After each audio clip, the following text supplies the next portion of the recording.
To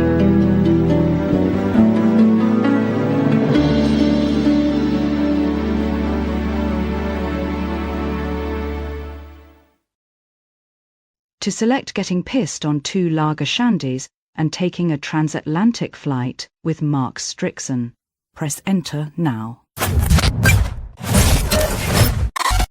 Now on BBC One, it's time for another adventure in space and time with Sylvester McCoy and the Police Box. Quarantine session! What do you mean, oi? Mr. Quarantine session!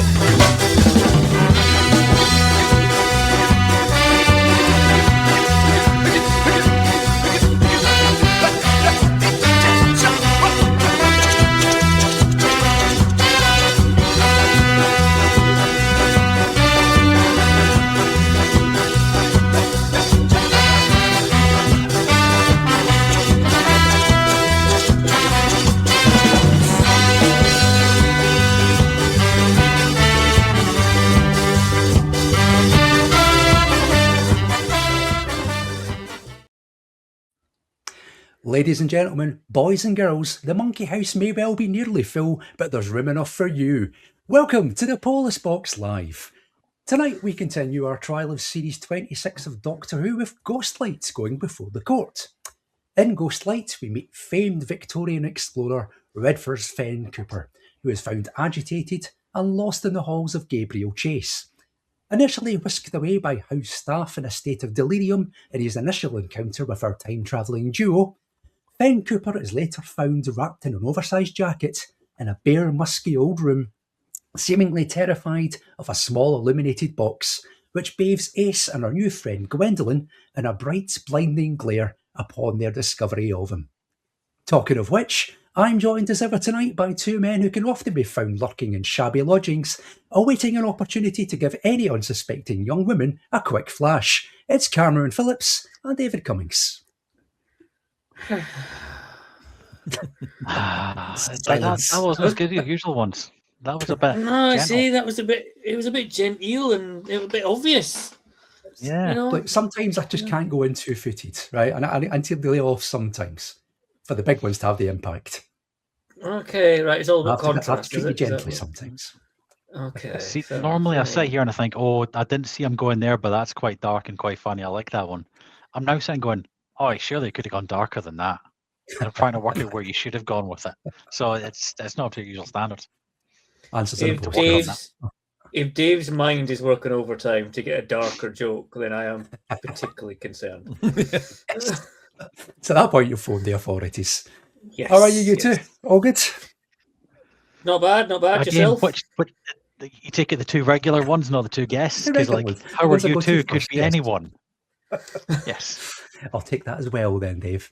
He's got Bono on the edge on the other line. Sorry. That's why he phoned up and he was saying he was edging earlier. Right, okay, yeah. He phoned up and said that to you? He did. 4 o'clock in the morning. No warning. That's what we do. We did this for Yeah. years. It's our flirting. Welcome along, everyone. It's round 2 of the People versus the Police Box tonight. If you weren't with us last time, there's been a change to the format this series. Cameron and Dave have joined forces to prosecute the entirety of Series 26. So, in light of this, to protect the series' honour, we've amassed some of the finest legal minds available to us to contest Series 26's innocence. And tonight, that challenge falls to 2 men incredibly well suited to the task at hand. We're joined by a man who, thanks to attempts to manoeuvre his existing couch into his new home, is capable of seeing things from all angles and has become a master in the art of 4D chess, which means we really should have booked him for the Curse of Fenric next time. And aiding him in this endeavour is a man renowned for debunking myths and falsehoods.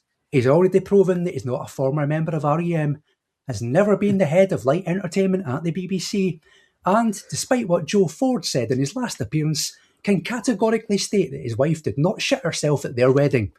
Please welcome your defence team for the evening. It's the one and only Mr. Richie Morgan and Mr. Michael Mills.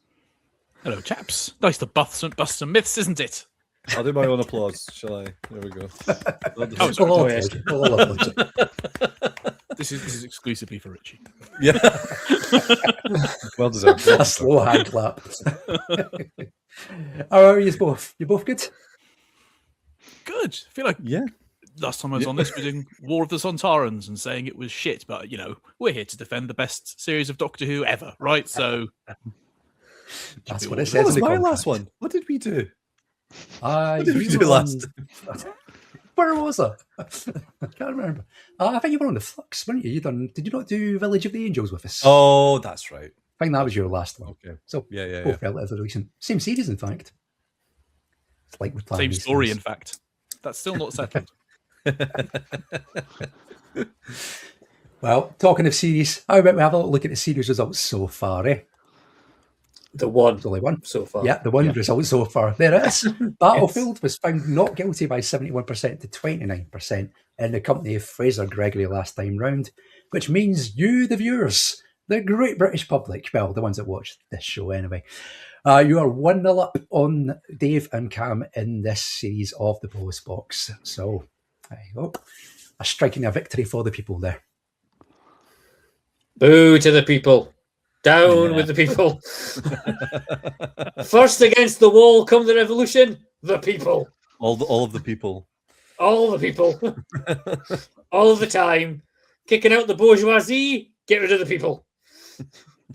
And regular viewers of the Post Box can see Cameron's tank parade this Friday coming at 8 p.m. Yep. Through all three Okay, streets of Kirtle Bridge.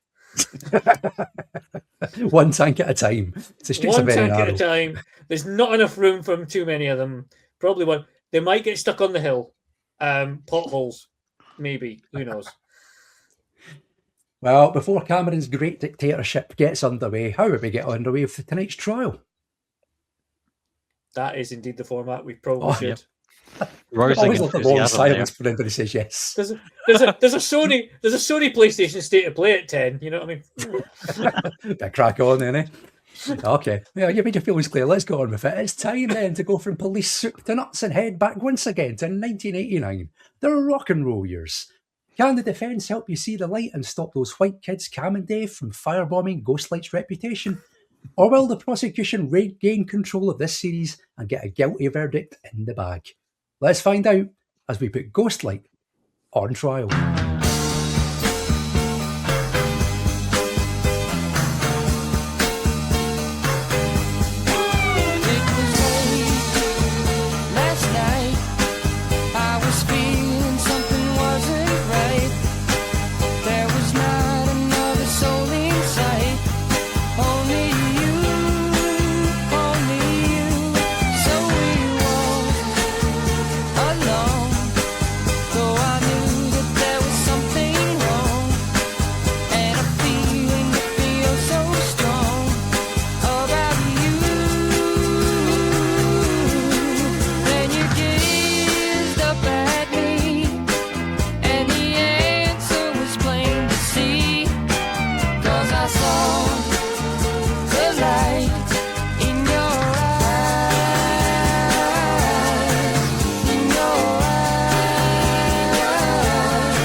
Ghostlight was written by Mark Platt, directed by Alan Waring, and produced by John Nathan Turner, with music by Mark Ayres.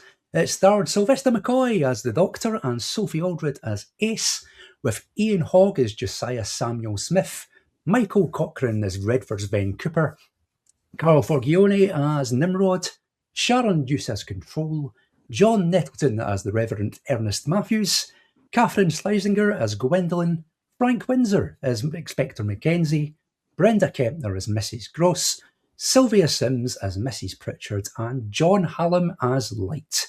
It was broadcast between Wednesday the 4th of October and Wednesday the 18th of October 1989, and the viewing figures for the serial were 4.2 million for part 1 $4 million for part 2, and $4 million for part 3.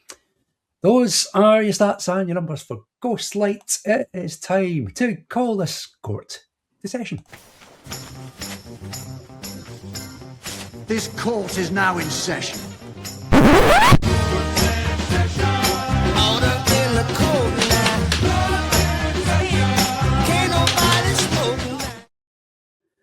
The trial of Ghostlight is now underway. Here's who's doing what tonight. Dave and Cam, as they will be throughout the entire series, are going to be prosecuting Ghostlight, which means it falls to Michael and Richie to form the defence team tonight. First of all, let's get into this. It's for your evidence. This is the law, chapter 1.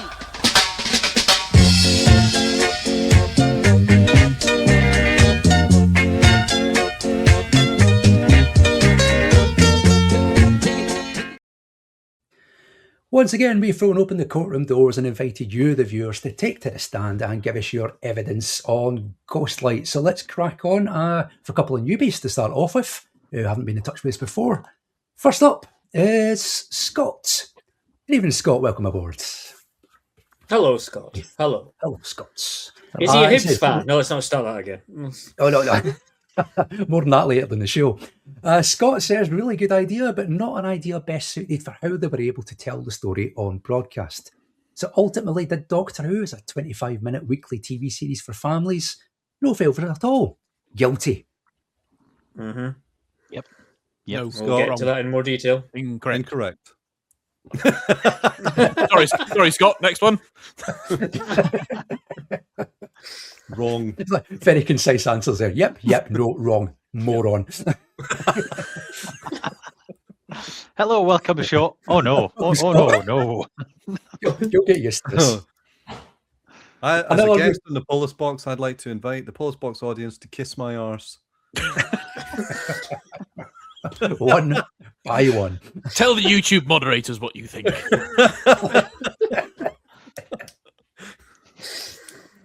Another new person who's been in touch, I'm going to try my best not to insult like I just done. Scott is Mark Stockley.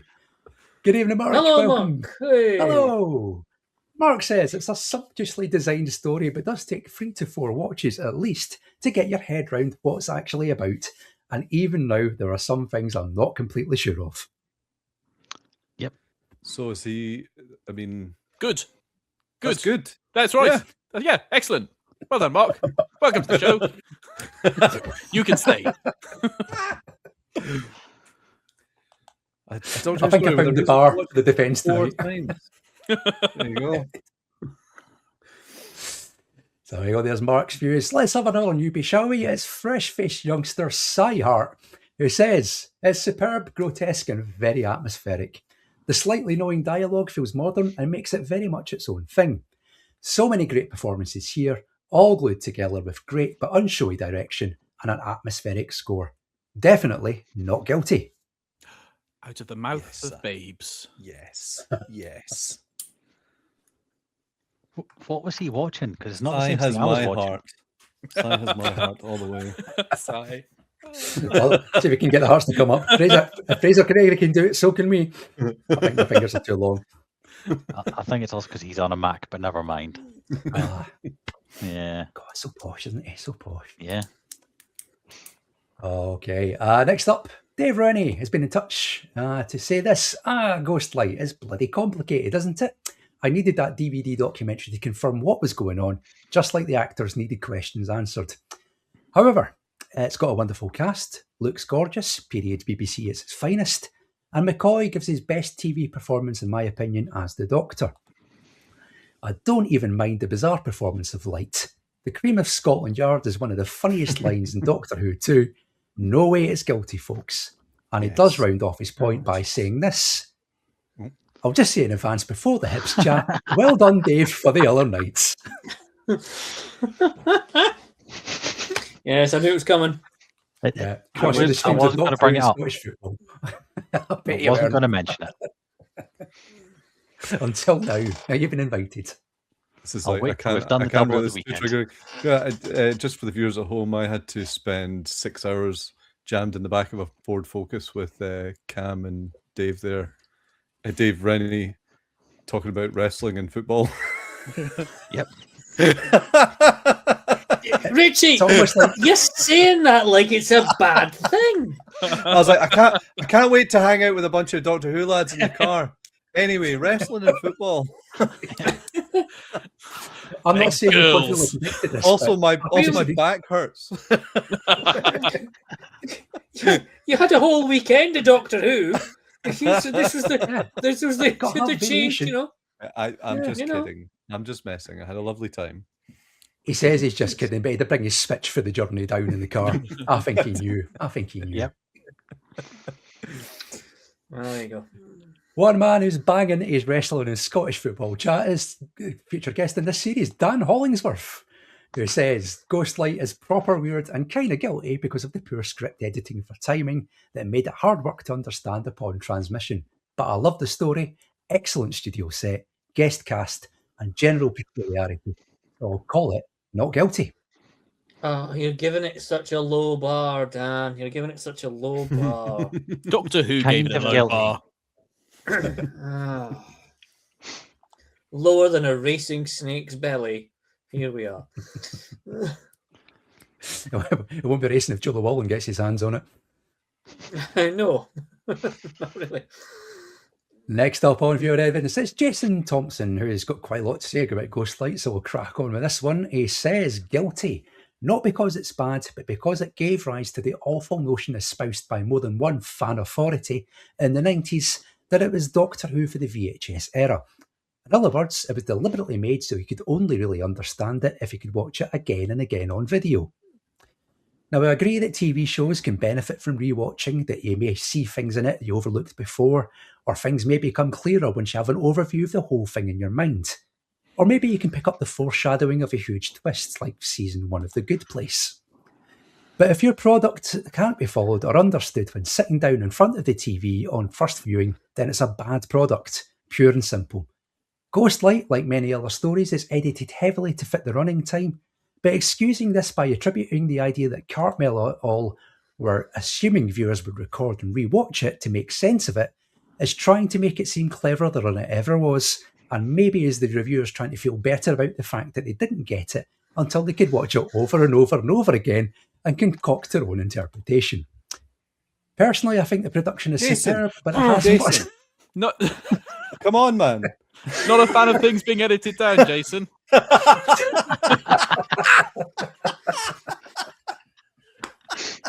Sorry, carry on. Personally, I think the production is superb, but it has monsters shoehorned in. Has Sylve doing some ridiculous gurning at one point. As an advanced alien creature who doesn't understand evolution and barely makes any sense, even seeing the full recorded version. It's the worst of the season. My lord, the counsel for the defence has expired. But he's off out because he did agree with you. So No, he didn't like it. oh, sorry, He's you right. are defending us, aren't you? I Sorry. The I delirium and the personally- light to go to me there. I personally do not mind the length when it is so correct.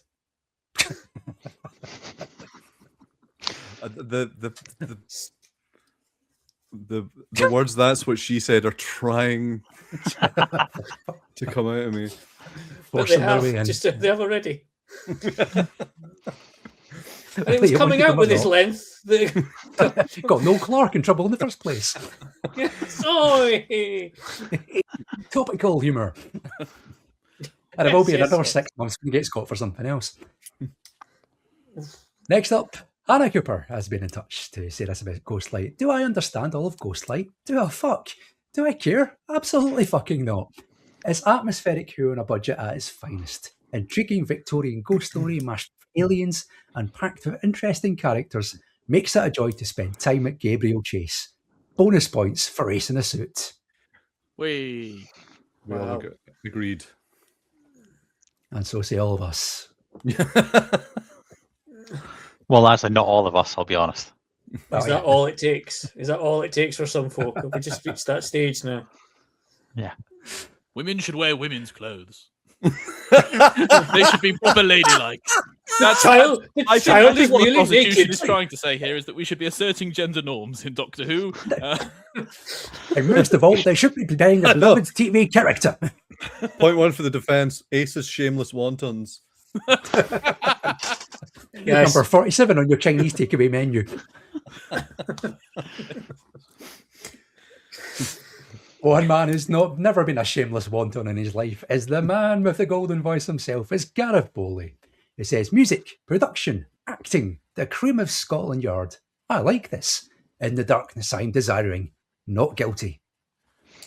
Oh, Gareth, you are such on many things a wise, wise man, and yet here you are throwing that reputation to the wind.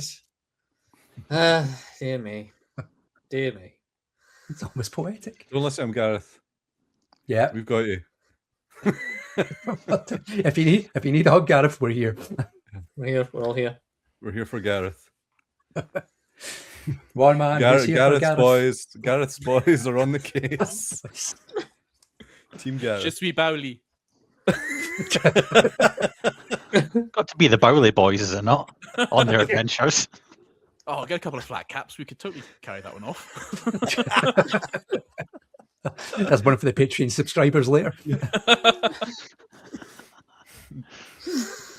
Next up, Kieran Pell has been in touch to say this. Every character here is so distinct from every other, something hard to find in many classic Doctor Who stories. Even the house feels like a character in its own right. On top of that, we have the best McCoy performance. Yes, Light's voice is silly, but so is stuffing a police officer in a drawer for 3 years. Hope you're not talking from personal experience there, Kieran. Goes on to say, not guilty. Yes, wouldn't that be an odd thing to say if that wasn't in the episode? Yeah. Oh, I don't know why that occurs to me. What a wise young man Kieran is. He's got a master's, you know. Just saying. But my bit of your evidence tonight is from James HB, who says this about Ghost Light: 100% guilty. It's bad enough that the events of this story as seen on screen barely make any sense, but when you then factor in the 100 or so years of events that happen off screen, it degenerates into a total mess. Yes. Yep. Exactly. And we will come back to that strong in a wee minute, probably. Does he have a master's? Who cares? I'll tell you who's got a master's, and it's a master's in rattlesnake slaying. It's the keeper of the meat bees himself. Our final bit of evidence tonight comes from Joe Llewellyn, who says, not guilty. No. Yes, I needed to make special features to explain the plot, but the sets, costumes, guests, acting, and overall production make this one of my favourite McCoys. It's probably McCoy's best performance and certainly one of Aldridge's bests. It's tied with Greatest Show in the Galaxy as my second favourite Seventh Doctor story. Cream of Scotland Yard is the funniest, darkest line in the show's history. Loved Nimrod and Gwendolyn. An extra episode would have been useful, but what we have is stellar. Excellent use of BBC resources to make a great looking story.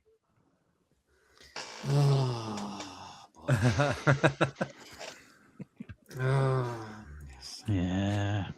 It's strange how your regulars can disappoint you, Dave and Cam, isn't it? I know. Sometimes you just After all think you this build time. them up and all this time, and then they come back and just no. I've got another bit of viewer evidence, by the way. Oh, have you? Okay. I have. Yes. Right. Here we go.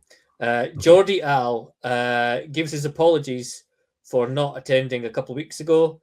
He was had a darts match fixture that he had to play in the Carlisle League.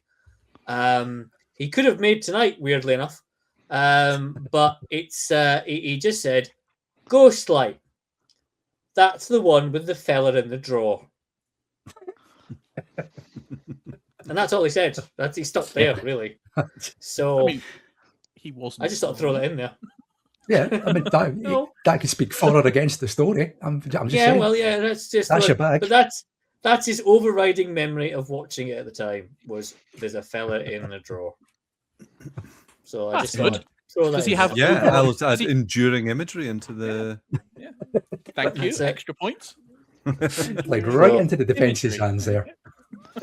Well, I just thought I'd give it out there. You know, if he was here, that's what he'd be saying. Probably through 3 pints in the king's head. Yeah. But you know. Right, then that's your view and evidence for tonight. 2 things to say to you before we get on with the trial is 1, you can get in touch and give us your thoughts on Ghostlight. You just send us a message using the live chat box on YouTube. I'll put them up on screen as they come in. Got a few sitting there waiting, so I'll have a look at those in a second. And secondly, and most importantly for tonight, voting is now open. So based on the arguments put forward by Dave, Cameron, Richie and Michael tonight, you get to decide whether Ghostlight is guilty or not guilty of crimes against Doctor Who. You can cast your vote by going to tinyurl/PBLive47, or as Dave and Cam are so eagerly waiting to happen, and I've just realised Dave's in the wrong place because this is his thing. Sorry, Cam. Oh. You can scan. You'll get your moment one day. Don't worry. You can scan the on-screen QR codes. It's right there. Wow. See, I think it's there because the video's reversed on YouTube, so it's there. Wait, there. What are you looking at? You see that? That QR code is there. There's a QR code there above me. No, it's there. But the video on YouTube is reversed. So on YouTube, it's there. And I've done this enough times with YouTube open another window to know that it's there. The man's a pro. The man's a pro. Peeking. Imagine they did all this shit on like live telly. Like, so where is this? Where am I? Am I looking?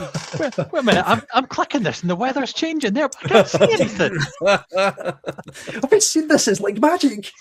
No. I can bend the weather to my will. You ever seen that clip of like that American weather reporter who took 3 years to realise that his screen behind him was touchscreen? And he just brushes it and he zooms in and he's like, it's like the best thing ever. Witchcraft. It's like the funniest thing. So there you go. There's your magical witchcrafty QR code. You can point your phone at that. I'll take you straight to the poll. Cast your votes. We will reveal the results at the end of tonight's show. So let's get the trial underway. As always, the guests go first in the Police Box Live. So let's start with Michael. Do you want to give us your first point for the defence of Ghostlight, please? We need to wait till Reggie's finished checking where the QR code is on his screen. Because I can see it it's there. You just talk among yourselves. I'll get us started on the actual episode. Point 1. Dan Hollingsworth put it absolutely right when he said, it's proper weird. And how great is that? I mean, how many Doctor Who stories are there when you watch them back? You're sat there, you're watching it, and then someone walks in and you're a bit embarrassed. I feel like we all know shame right now. You try and explain why you enjoy it. I've told the story about my daughter walking in on me watching Shakedown Return of the Sontarans before now. It's terrible to see an event that's only going to come back out in therapy. But Ghostlight, if she'd walked in, she was in bed, you know, whatever. It's a bit scary. But I've ushered, child, look, this is television, this is storytelling. It's proper weird. I know I can. The prosecution are going to tell you that this story is overly complicated and there's too much going on in it. I'm going to say it's overly complicated and there's too much going on with it. There is a super abundance of ideas in Ghostlight. Yes, because it's been so crushed down that it's bursting at the seams with things it wants to throw at you. There's a quote from Douglas Adams in there, and it's really interesting that I think late on in classic Doctor Who is you start to get the people who grew up watching Doctor Who and grew up reading Douglas Adams are starting to write for it. And you can sort of see the influence come through. And it's not just by having some sort of Oxbridge Sarky person saying, oh, the actual thing about sofas is that you can't get them in and out of houses very well, and that's because they're made by aliens, or something like that. Some Douglas Adams. It's that idea that you're constantly moving on to the next idea, the constant thought experiments. Yes, it's about evolution. No, Jason, that's not how evolution works, but it knows that that's not how evolution works because they're aliens. It's almost more like magical realism at points, the way that it grabs hold of these theories and puts them into the historical context, but it's not interested in a sort of rigid idea or examination of what was Charles Darwin and Lyell actually thinking about. It wants to talk about them on a metaphorical level and to use the fantasy of Doctor Who to explore them, to turn it into a drama to turn it into an adventure, to turn it into action. And so you have all these wonderful ideas about, Ace coming to terms with herself and what that means. We'll come on to what Ace may be coming to terms with later on, I suspect. You got all these ideas about how we as people should change. It's so 80s, that survival of the fittest idea, which was a phrase that Darwin always hated, by the way. He preferred descent modification. And at the same time, you've also got ideas about Victorian society and repression and the denial of the obvious. And all of this is too much. And all of this is not necessarily gone into in the depth it needs, but it's all just there going at you the whole time.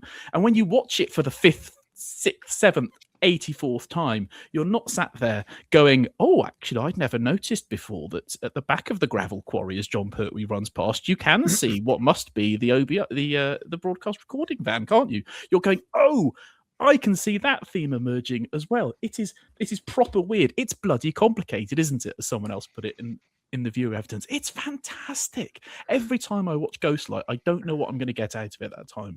I don't know what I'm going to see or I'm going to enjoy. And that is wonderful, because a lot of old Doctor Who now, if we're being honest, and it's sometimes why we love it, it's a bit slower. It has time to breathe in a way that television doesn't have. But it's nice to see a bit of Doctor Who that doesn't have time to get across everything that it wants to get across now. And I think it's wonderful. I think it's indicative of an era when the show had renewed energy. It had a new generation of writers who had ideas and wanted to use this to say things. I think it's bloody brilliant. And I think Mark Platt should have been commissioned a good few years before. I'm glad you're on my side. Full frontal assault, Richie. That's the only way to deal with these people. Yeah, no, I was going to say, like, no, sorry, Richie, go ahead. No, I was going. Well, I mean, I was just agreeing with everything you say, but yeah, the weirdness and the madness of it. But also, I love how the Doctor and Ace sort of arrive into it. And it's like, it's all happening and there's no introductions, or there's nothing. They just sort of fall into this situation. And as you're probably with them at the same time, but as a viewer, you're like, I don't know anything that's going on. And then by the end of the episode, it all like, there's that madness and that confusion from the start.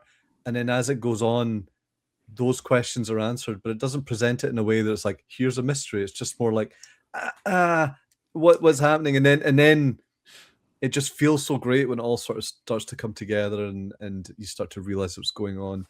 Yeah. Agreed. Handy that. Yep. You or me, Dave? Well. You or me? Yeah, go for it, mate. Go for it. Okay. A solid interest in taxidermy is weird, but doesn't necessarily make it good.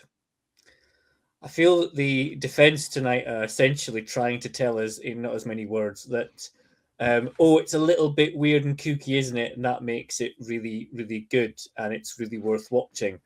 And it's telling by the fact that a lot of people are kind of trying to suggest it's like, oh, yeah, it makes a lot of sense on its 5th viewing. I have probably seen, I was telling Lee before we started this, I've probably seen Ghostlight now probably about 8 times. I couldn't actually fully tell you what the fuck is going on in this from start to finish, even now. And that's me as a Doctor Who fan, as watching the vast majority of the previous ones all around this and enjoying those, and then getting to this and just, no, absolutely not. It doesn't know what it wants to be. It has absolutely no. Is it a kind of Cluedo-esque murder mystery type thing? Kind of at the start, maybe. Is it a historically based Doctor Who story that has a footing in the future of one of the characters, in this case, Ace? Yeah, bit of that, but then they move on from that. Is it an alien story? Yeah, kind of, but they move on from that. Not in the sense that it covers so many bases, but in the fact it just can't expand on one. It seems to get bored of its own story. And it's like Doctor Who with ADHD. You can't just follow it. It is just this barrage of nonsense that none of it takes hold ever, and it just doesn't work. None of it works. None of it's cohesive. It's just a blancmange of, well, this is a bit kooky, isn't it? No. This is something I wanted to touch on going into this tonight. Is this touch away, Richie? This ghost light doesn't make any sense, chat. I don't buy it. I don't buy into it. The first time I watched it, sure, I was a bit like, what the fuck? But like, I don't watch it now and go, so what was, it just happens and it's explained and things are explained as they go. And it's like, so I genuinely, when people are like, I don't get ghost light, I don't know what's going on. It's nonsense, it's madness. I'm just like, right. If you've watched it more than once, I just don't, and I right, okay. People have different reactions to things, but I don't. Are you okay answering a few questions? Okay, go on then. Hit me. Are you okay? Are you cool with that? Okay. Because you sound like you've got this fucking nailed, man. Hey, I've waited for this opportunity for so long. For someone who knows Ghostlight, who can explain it to me, the thicket that I am, okay? No, listen. Yeah? Listen to me. Are you listening? Maybe because it would be good if you listen to Ghostlight, you might have got it. But if you listen to me right now, not every film or television program you watch, you have to come out with 100% of your questions answered. I'd settle for 50. All right, I might need to ask for Michael's help, but go and hit me. Oh, right, okay. So nobody has to ask for Michael's help. Okay. Hey, I'm also part of the defense. You're allowed to do that. You're on the same team. I know, but it's just like weird. It's like suddenly it was like going to go. Well, I've watched Ghostlight and I don't know what it is now. Right. I'd love the idea that if you were a lawyer in a real court and you called on a witness, you go, "Oh, you can't go bringing other people into this." It's a real court. Come on. Right. What exactly? Right. The presence of waiting staff during the day that say, "Oh no, my dear, you don't want to be round here when the evening comes." That infers that they fuck off home and then come back in the morning. Yes, that was not unusual in Victorian times. No. Whoa. Good. Point one. So your next question for my client. But they must be aware of what's going on during the night time in the house. No, they're not. And there. Therefore have no part. But they're aware something strange is going on because they're like, "Oh, that's fucking terrifying me." If you've got a mate who you work with and you know he's a bit weird, and you think, I wouldn't be at his place off stock, you wouldn't deliberately go around his house to find out what it is that he's doing. No, but I'm just saying, and these people have no concept of ever alerting the authorities to any of this. It is also clearly established that the aliens have mind control. Which all the rest of them seem to be broken free of, but they don't at any point in life. That woman who's like serving Ace breakfast, don't see her be released from the mind control, do we? Well, I think part of the problem is that you're trying to engage with this as a... I am trying desperately to engage with this. The prosecution's case largely relies on there being a bit thick. It seems to me at this point. I'll have none of this Faragist appeal to ignorance.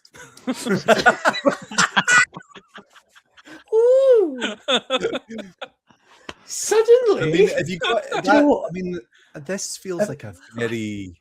This doesn't seem like it's particularly important to the main plot. None of it does. None of it feels like it's important to the main plot because we don't know what the main plot is. Yes, we do. There is no main plot. We do. There's 57. Right, what's the main plot? The main plot is that millions of years ago, Light arrived on Earth to conduct a survey of life, but he discovered that life is ever changing, couldn't deal with this, so he went into hibernation. During hibernation, Josiah Smith, one of the two experiments, was released to continue to evolve and kept control locked up because control is the control experiment. And over time, as he has continued to evolve as an alien life form, he has come to absorb all of the understandings of human society, which at that time is to become a British gentleman. And he therefore believes the way he will reach the zenith of his evolution is to become the emperor of the British Empire. That's the plot. Which is why because he captures Redfern to get the +1 to see the Queen, right? Yeah, and it's why he's taken over the household of a British gentleman. Because you're an alien with mind control powers, so you obviously need to blag a ticket. Well, he's a protean life form who has evolved his understanding from the society that is around him. Would you not? It's not a Christopher therefore... Mead script, and it's all the better for it. Why would you just hang around a house? Why would you not just go and infiltrate the cabinet? Because he had to achieve the same thing. He was ready when he. Evolved. Oh, why don't you just go and infiltrate the British cabinet? But also, it was like, if you got mind control, you can do whatever you want. We could all be doing that this evening, but we're here instead. But also, he was working towards becoming like the Victorian gentleman that he was at the end. Because he sort of sheds his husk, which is why he was must have been like a weird fly dude earlier, and then he was that old man, and then he became the sort of young fella. And that was him ready to go. So he's aging in reverse. Well, he's slowly turning into the person that he becomes at the end of the episode. Just like when Control's released, she goes from being this sort of formless creature to being a proper ladylike. Like in a reference to Pygmalion. So I think you have to say she becomes a proper ladylike with a voice like this. I'll be pretty one day. Yeah, Hello, Dave. That bit is vaguely offensive, but you can't quite work out who. I'll give you that. So the family he's with, why are they roped up in all this in mind control? What does he need them for? Because his understanding is that to become the highest form of life, you need to become a proper British gentleman. So therefore, he needs the family around him. He took over the house and got rid of the gentleman from the house. So he's basically impersonating their father. I feel like at the end of this, Cameron's like, when they could go, right, that's pretty good. I do worry that at this rate, it would just be quicker for us to put Ghostlight on this stream. Please, for the love of Christ, no. Yeah, just watch it one more time. The ninth time it will No, not again. Not again. We'll meet back in 90 minutes. Again. Sorry, I can't avoid this again. No. Right, let's move on. Let's move on. I think both of our points have been made. You had a second question. Second of 7. Oh, okay, well, before we move on to the next point, let's have a look at some of the comments that have been coming in while all that's been going on. Dan, sorry, Richie. No, sorry. I was about to say, I didn't notice we had comments coming in. That's fun. Oh, no, that's okay. All right, well, we'll go to the comments then. Dan Hongsworth says, the Scottish car chat has reminded me of the panel going to Hooverville this year. I don't know yet. It kind of financially crippled me last summer, to be honest with you. I mean, I would like for a good couple of months. Cash at all. I do love Hooverville, but I also realize that when I go to Hooverville, I'm barely doing any of the convention stuff and just getting pissed with everyone. It's the point, isn't it? But that is the point. Yeah, you're right. That's the point. Yeah. Welcome to the Polis Box Live, but we sort our social calendar live every Thursday. I suppose it's only like 6 months to go, isn't it? Yes. It's only about 6 months. Yeah. Wow. Jesus, quick. Dan also says, I fear this will end up as a guilty due to people and their opinions. Fucking people and their fucking opinions. Opinions, I know. The hell do they think they are? Yeah.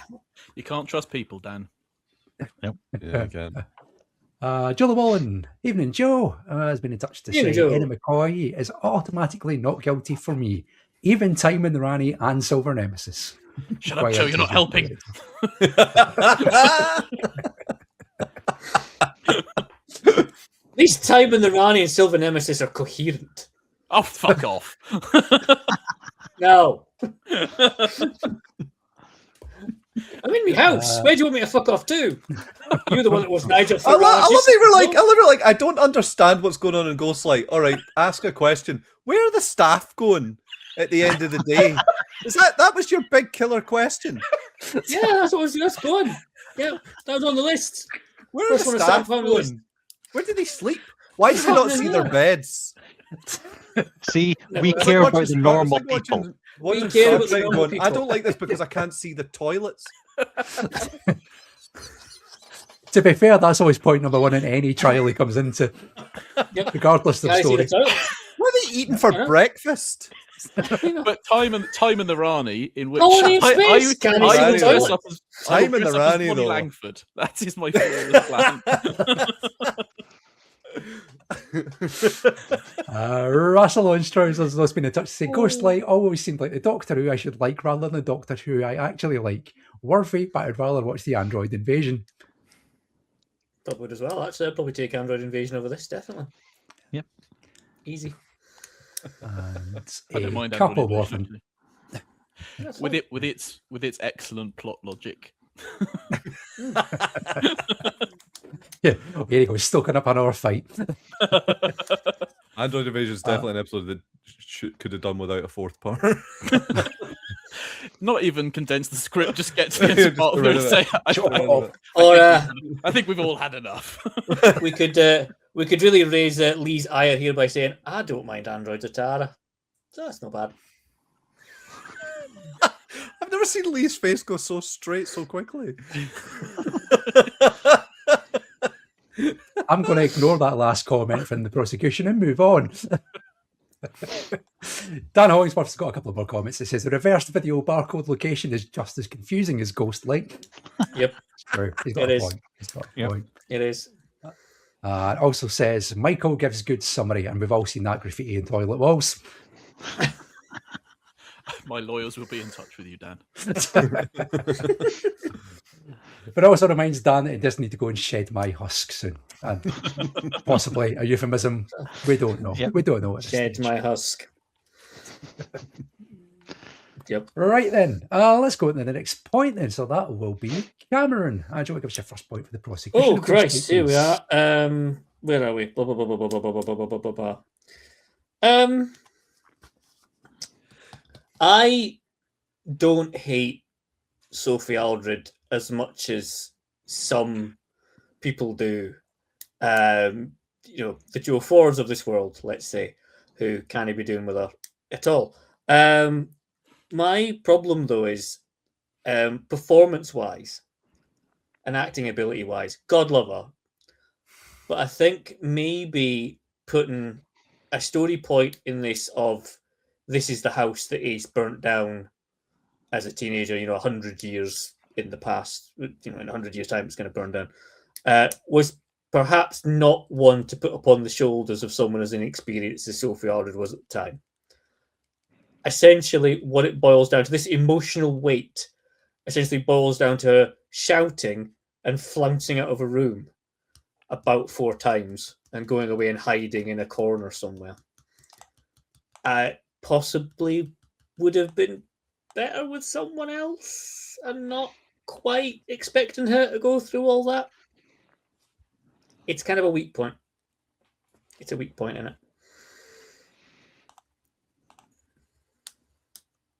There you go. Yes, Obviously, not having a pop at Sophie Aldred herself. She's a lovely, lovely woman. He's just having a pop at her acting. Just having a pop at acting, but at this time, because of the lack of experience. A lot of caveats here, because you do realize who you're talking to. The room that you're addressing is everyone's like.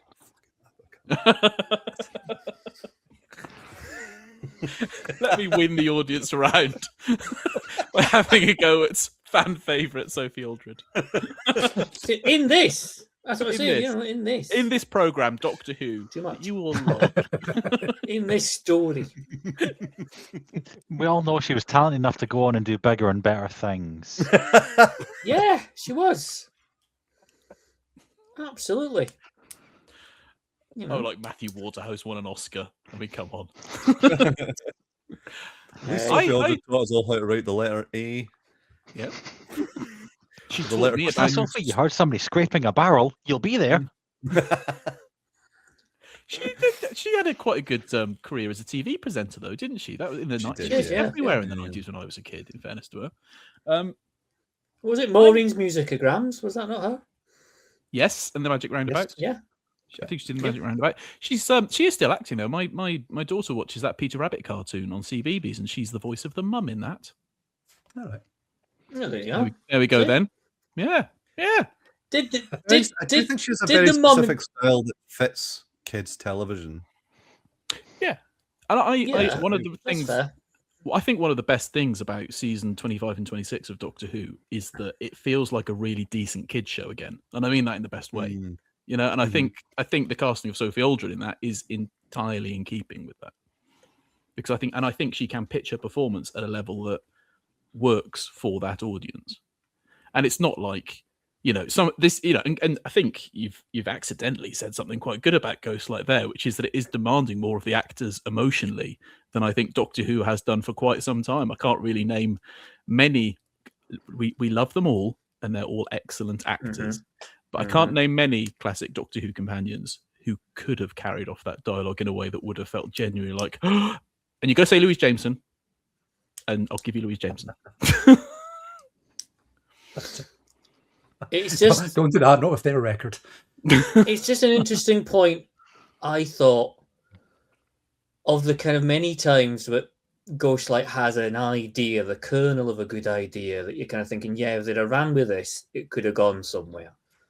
And having a companion who is trying to face up to the lead up to something they did that is obviously part of like putting a psychological weight on them in the present day, in a show about time travel, is quite an interesting thing to do. But as I say, it ends up essentially with Ace just having a teenage flounce about it and crying in a corner, seemingly about 3 times, until it's then just kind of glossed over, and it's never really delved into. It could have been the whole core of the whole thing. You know, there are literal ghosts in this house, you know, and this is the reason why Ace came here and, you know, had this sense of evil, you know, back when she burnt the place. But it always feels that just kind of goes and goes, and it just drops, and then it's nothingness. And God love her, she hasn't quite got the range yet to give that story any kind of justice. I will say that her delivery of the line "Stitch this Dracula" is my favorite line delivery in the whole thing. And in fairness, she is meant to be a teenage girl, so dealing with large emotional weight by flouncing out, having a cry, and then it all being fine is sort of actually quite in keeping, I'd say. 3 times. Is this? I had 2 sisters. Trust me, that's a quiet day. Is this? Was this meant to be after Fenric? It was. The original plan was for Fenric and Battlefield to precede this. Right. So that's why there's a whole mention of Gabriel Chase in Fenric. It was supposed to foreshadow this rather than call back. So, but it was switched around after production, broadcast, but before broadcast. Okay. Yes. Okay. That's interesting. Are we moving on or? Sorry. Pretty much said what I'm going to say. You got somewhere to be, Richie. No. Sorry. I paused and I was like, "Oh, it's me next." It's because I knew it was me next. I was like, I sense that Richie's champing at the bit here. I'd love if that's how the One Show worked. If Rowan Atkinson just got to the end of his interview and went, "Are you moving on?" So you're going to do this about show or something, now, right? My favourite ever bit moment in the One Show is when they asked Morrissey about council tax rates. Oh my god! And he just looked at where he went, I live in LA. See, just the Morrissey, that was so long ago. But when they brought Morrissey on, and then they showed a VT about these people who were like, we've had to make big sacrifices. We've had to go down to one car. We got rid of Sky Television. This was quite a long time ago. And then they go back to the studio and they ask Morrissey about it, and they're like, "Well, what do you make of that?" He's like, "I don't care." And they're like, "Oh, you can see them going, right? Well, man of the people." Yeah. Anyway, okay. So chat the internet show. somebody sent me a clip. I thought it was AI. I thought somebody punched into AI, give me how Morrissey goes on. And it was that all makeup is lies. And I was like, oh, this is a joke. Right. And I was like, oh no, that's a real... That's his new single. That's the new one. Oh dear. Anyway, let's not talk about Morrissey. Let's not do that. Before we move on to the next point, some more comments have been coming in, including from Kieran Bell, who's been interviewing evidence. It's not, sadly, it's not about Morrissey. Well, if you've got any more views on Morrissey, please do send them in. Says it's honestly fascinating how much is hidden in Ghostlight. All of the Victorian literary references that I pick up on, the more I delve into that period of history. Also, the fact that the song That's the Way to the Zoo is an authentic Victorian song adds an all air to the miracle that this story was coming together. So there you go. Kieran is in your corner defence. Daniel Ronsley says, I didn't get the Pygmalion reference until someone brought it up tonight. That was me. That was me. That was the Polish box. The Polish box. Educating people since 2018. Is he here or is he over there? Where is he? Somewhere. This guy? This guy or this guy? That guy. There's a bit of the Lost World in there as well, you know. Hey. That's the Polish box for you. Educating, informing, but never entertaining. Bob Lewis has also been in touch to say villain ever. That's a very tough field there. Yeah, who's the guy off is it the Mutants? Oh, Space Liberace, yeah. Space Liberace of the Mutants. Although that's... Light is Liberace crossed with John Pertwee, isn't he? Oh yeah, definitely. He's definitely a man in Nyman.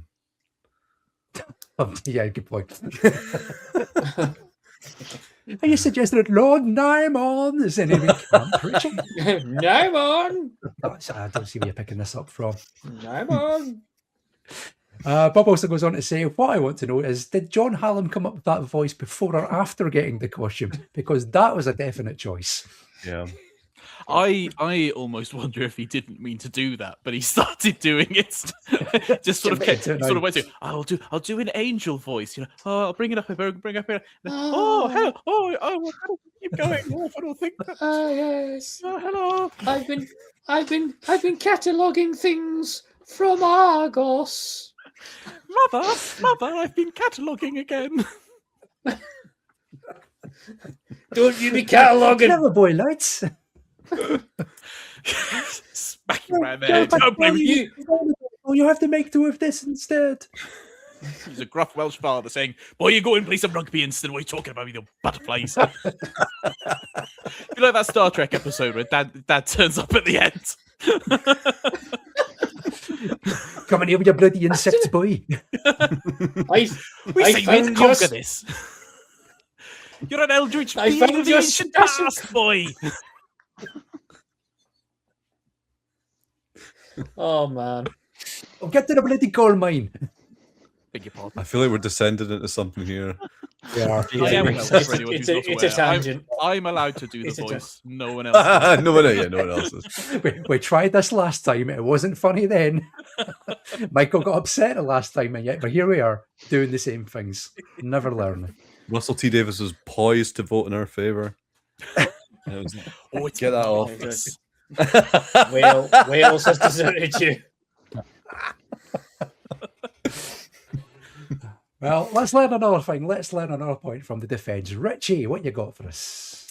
I am going to talk about the Ace Doctor dynamic in this, and just a sense of like, I feel like the stuff that we talk about, the stuff that we love about McCoy and his relationship with Ace, really kind of only comes into its own right towards the end. At this point, kind of Fenric and Ghostlight, and it's just.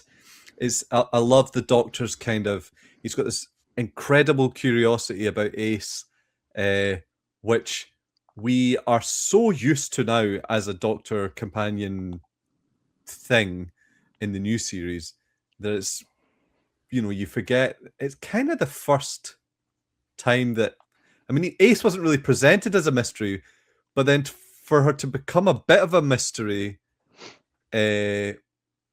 was really interesting.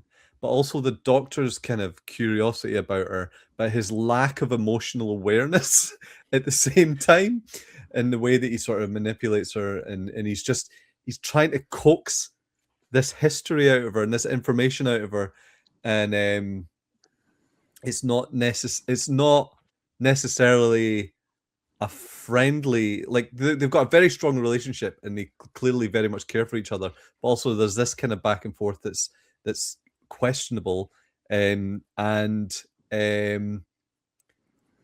know a lot of people watching that would maybe see that as like, I don't know if you maybe see it as bad writing or something like that, but I genuinely think it's like, it kind of reinforces this idea of the Doctor's alien heritage and how mysterious he is, and what kind of how he operates on it, almost like he operates on a different kind of plane from the rest of us. And I think all that sort of stuff reinforces it. But then also there is a care for Ace, and there is, he does feel a lot for Ace. And it, so it kind of walks this line of like his curiosity, and he's almost putting her in danger, but but also he's kind of he thinks he's in control. And then obviously towards the end of the episode, the other thing that happens as well is I also love that he thinks he's in control and he thinks he knows what he's doing, and then suddenly it all backfires on him and the whole light thing happens. So I love how the Doctor's written and played in this, and I love the Ace and Doctor dynamic, and it's just such a shame that we get this right at the end of the original run, because it just feels like this after, I don't know, like, I don't want to upset anyone here, but Peter Davison and Colin Baker are not really, I like, don't get me wrong, but they don't give me that same feeling that McCoy does, in the way that that's all put together and the way that that's presented. And it's so exciting. It just feels exciting. And it's just a shame it's at the end of its run. But I think Ghostlight is just such a perfect example of what we all love about McCoy and the McCoy-Ace relationship. Okay, so I'm going to use that to launch straight into my point for the prosecution. Okay. Is this the worst thing that a Doctor has done to the companions? He has taken this young girl. She now trusts and cares about him, and he has taken her literally to the place of her nightmares. He's not warned her. He's not discussed this with her. He's just done that to her. And when she starts to realize this, does he say, yeah, I thought I'd help you work through these things because I really care about you and I want to support you through this? No, he fucking gaslights her. No, it's just a normal place, Ace. I don't know why you feel like that here. Oh, that's just weird, isn't it? It's obviously you're just a mental woman. And he keeps doing this to her the whole way until she realizes, and when he goes, yeah, but you should maybe work on it, love, And then, yes, she flounces out the room again. But at no point does he show that he cares. He is, as you say, like an alien, just trying to work out how Ace ticks. He doesn't show that he cares about her through this. He lies to her, he gaslights her, he's tricked her being here. And as we've discussed, she's a teenage girl. She is now away from everyone that she knows, with an older man who is gaslighting her, lying to her, and he's the only one she trusts. This would completely break her spirit. It would cause massive issues going forward. And it's all because the Doctor wants to pin her to a board like a butterfly and see how she works. And when this one's broken and he can't put the bits back together, he'll just find another one. It's not a great relationship, Richie. I can see why you say it shows the start of their friendship and their bonding and how it could grow, but he's a complete bastard to her in this. But I think this is a thing I take issue with when it comes to how Doctor Who fans can often look at the companions. Like, I mean, I know that we care about characters and I know that we love them. Beloved characters, we love beloved characters, but they don't have to be treated like they're our friends. It's that weird, like, when something bad happens to a character in a show, you don't have to be like, I don't agree with that. I think the writers are quite cruel in doing something like that. And that annoys me. It annoys me when I see that chat all the time because it's just like it's interesting. Interesting things are happening.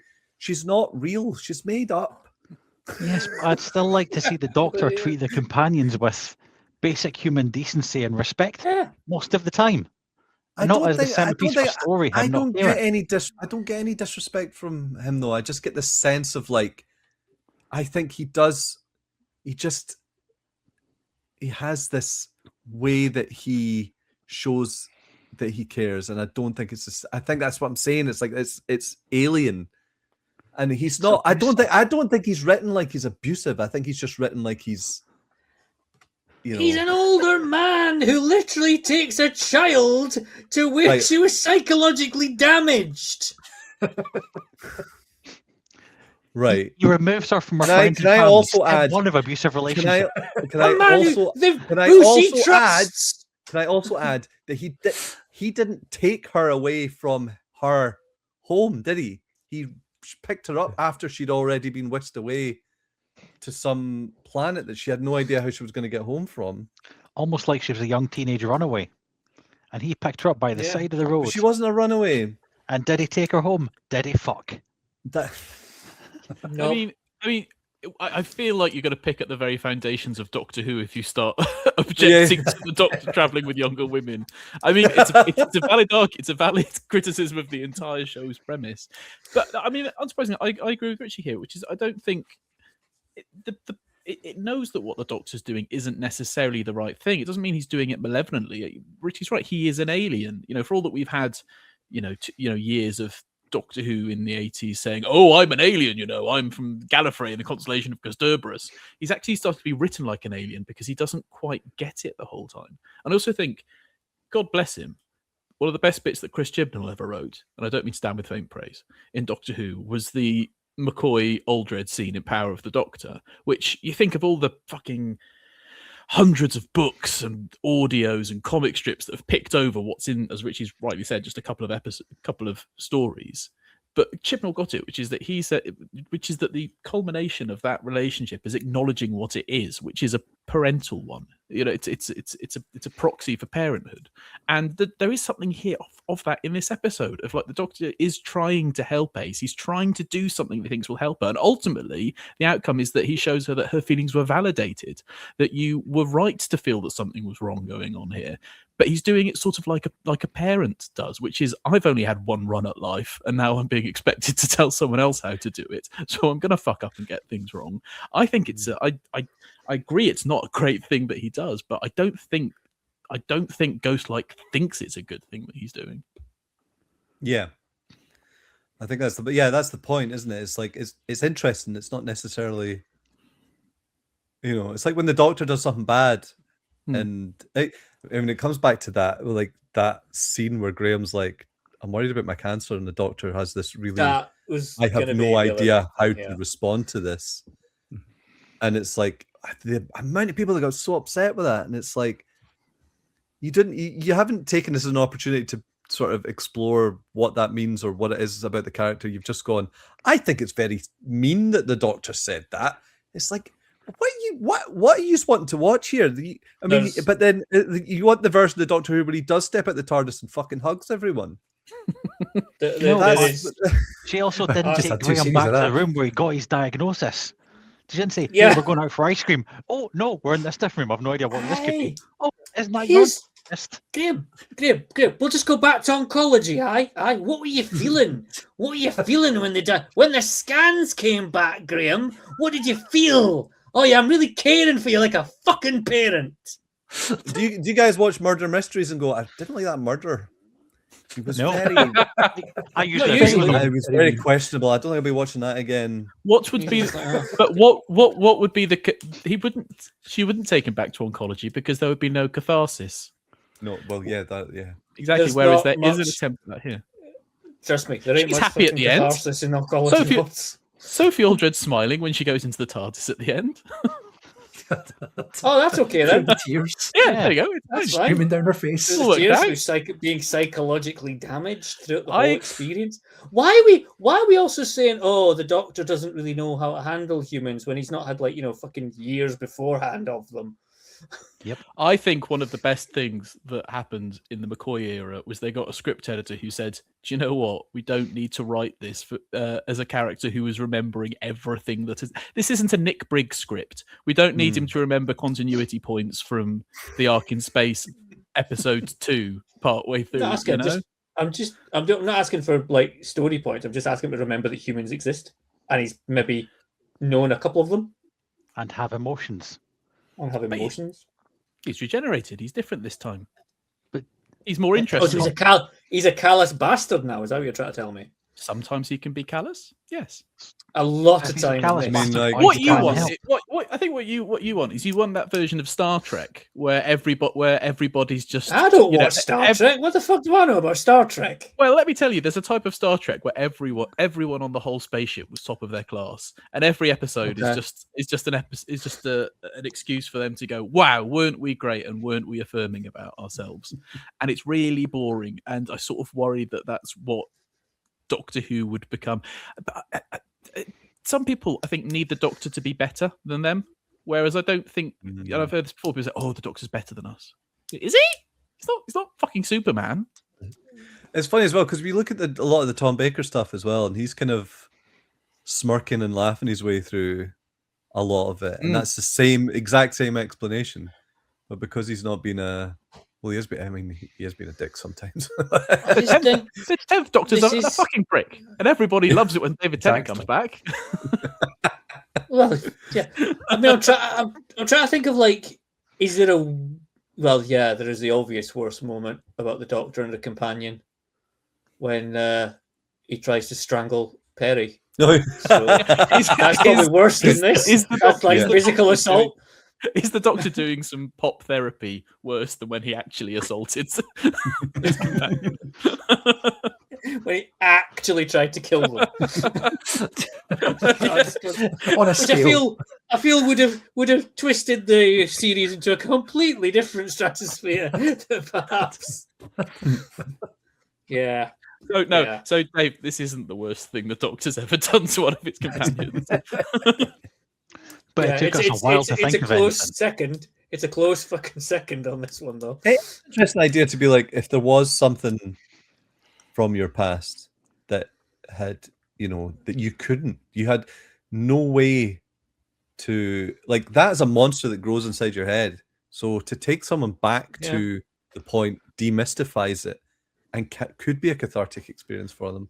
Yes, it's called talking therapy, and it is really useful. It can really help. It's not what if the therapist had a time machine? Who's got time for that? I bet your therapist had time machines. Person with a medical qualification. PTSD. It can help PTSD. They don't take you to a room and sell fucking fireworks at you. It needs to be properly done and controlled. They take you back because by the end of that, she must have been like, you know what? I think I was absolutely bang on burning this house down. You know that? He's quite enabling, actually, isn't he? Ultimately, it's like if the trauma had been bullied at school, and he'd just taken it back and gone, "Yeah, she was a fucking bitch. You were right. Yeah. You were a loser. One of they all hated you." So the main takeaway from Ghostlight is ultimately the Doctor is guilty of arson. Yeah. He's an arson apologist. But that's it. From now on, she's not going to not leave the TARDIS first, just in case. And she's also just going to burn shit down when she's not happy. Perfect. Great relationship they've got now. Absolutely brilliant.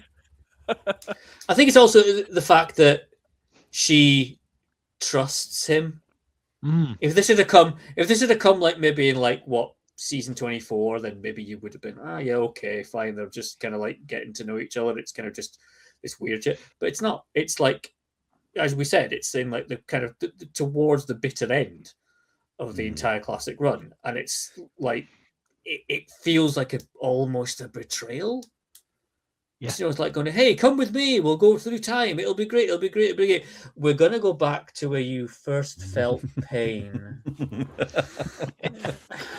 Where are we, Doctor? Hey, it's the little chef where your parents had that terrible row. I guess. I mean, it's ultimately there's no point talking about what it could have been. and what we can only talk about what it is. But it is a shame that we didn't really get to see what that eventually would have become. Yeah, they played in Oh yeah. But instead, we have the version that I guess where it is just him being a bit of a dick.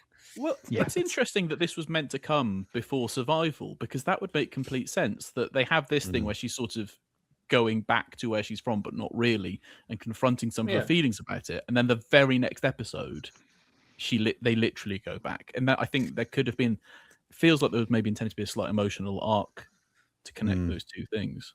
And the episode is called Survival. Yeah. He's weaving. He's weaving. Do we know? Weaving threads. Do we know why it got swapped, or was it just a thing? I think it's John Nathan Turner had a hand in what the order changed. I can't remember exactly what the reason was. Well, John Nathan Turner had a hand in many things. It's because he wanted Ghostlight to go out near to the end of October as possible to make it a Halloween thing. Oh, really? Why the order was changed. Oh my! With no thought to the continuity or anything else for the entire series. So fuck off the whole story and the whole it making sense when it's on a bloody like hanging by a thread anyway. Right. Although Ghostlight should be on while it's dark outside. I mean, I don't think of it as like a ghost story or anything like that, but the whole vibe of it is just like it's not really. It's too a good autumnal. And it's not like you look at Curse of Fenric and go, "Oh, that can't be on at Halloween," you know. No, it's all about vampires. No, Light and fluffy Curse of Fenric. What are they thinking putting that on at that time? Yeah. It's a laugh a minute. Ace doesn't get manipulated in that one either at all. No. Right, go for a quick halftime break then. Seems about the end of that point. Before we do, let's have a couple of more messages that have come in. I mean, we did ask for opinions on Morrissey. We've got opinions on Morrissey. Dan Hollingsworth says, now imagining John Nathan Turner stunt casting Morrissey. Oh, that would be brilliant. Maybe he's light. Maybe he's light. Oh, Christ, can you imagine? Daniel Ronsley says David Morrissey could have played the Doctor at one point. Somebody should write a Doctor Who story about that someday. That's probably one that could go out when it's dark outside as well. Bob Lowe's has been back in touch to say, remember when Morrissey was just a big flouncy twat and not a quasi-Nazi who demanded that the burger van at his gig was shut down? Or that his autobiography be published by Penguin Classics? What a prick. Yep. Although, to be fair, you can basically sit with that Morrissey autobiography and pick like a page and have a random like paragraph that you can just read, and it just like you just look at it and go, what a prick. And that's what it just makes you feel better going, at least I'm not like this. So for having just always carry a copy of Morrissey's autobiography, and whenever you're down, open it, random page, random paragraph, just read it, and you just be like, oh fuck, I'm not like that, thank Christ. And it'll instantly cheer you, and your day will be alleviated, and a spring will return to your step. Cameron's morning affirmations. Yep, then, that's it. Then you might get hit by a bus. And then at your funeral, they'll say, and now a reading from his favourite book, the book he always carried with him. Read it every day. Every day. Was it in a coma as Michael, the goes down. Michael, is it a double-decker bus?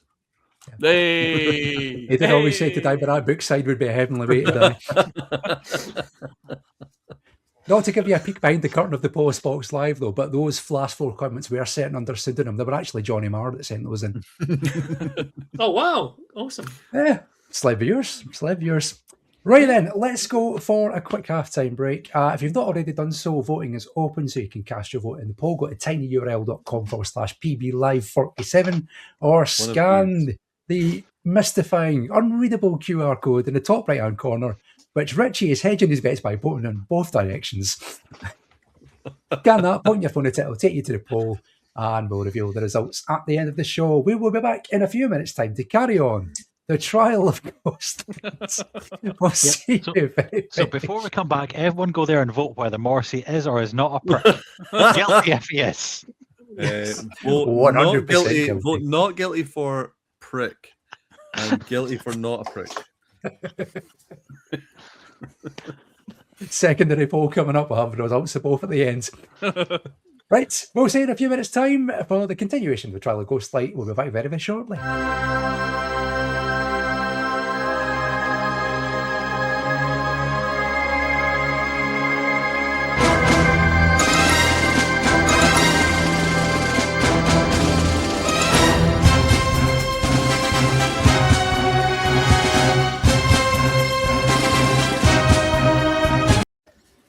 And we're back for the second half of the trial of Ghostlight on the Polis Box Live. It's been a bit of a aggro-filled courtroom tonight, which I've been quite enjoying.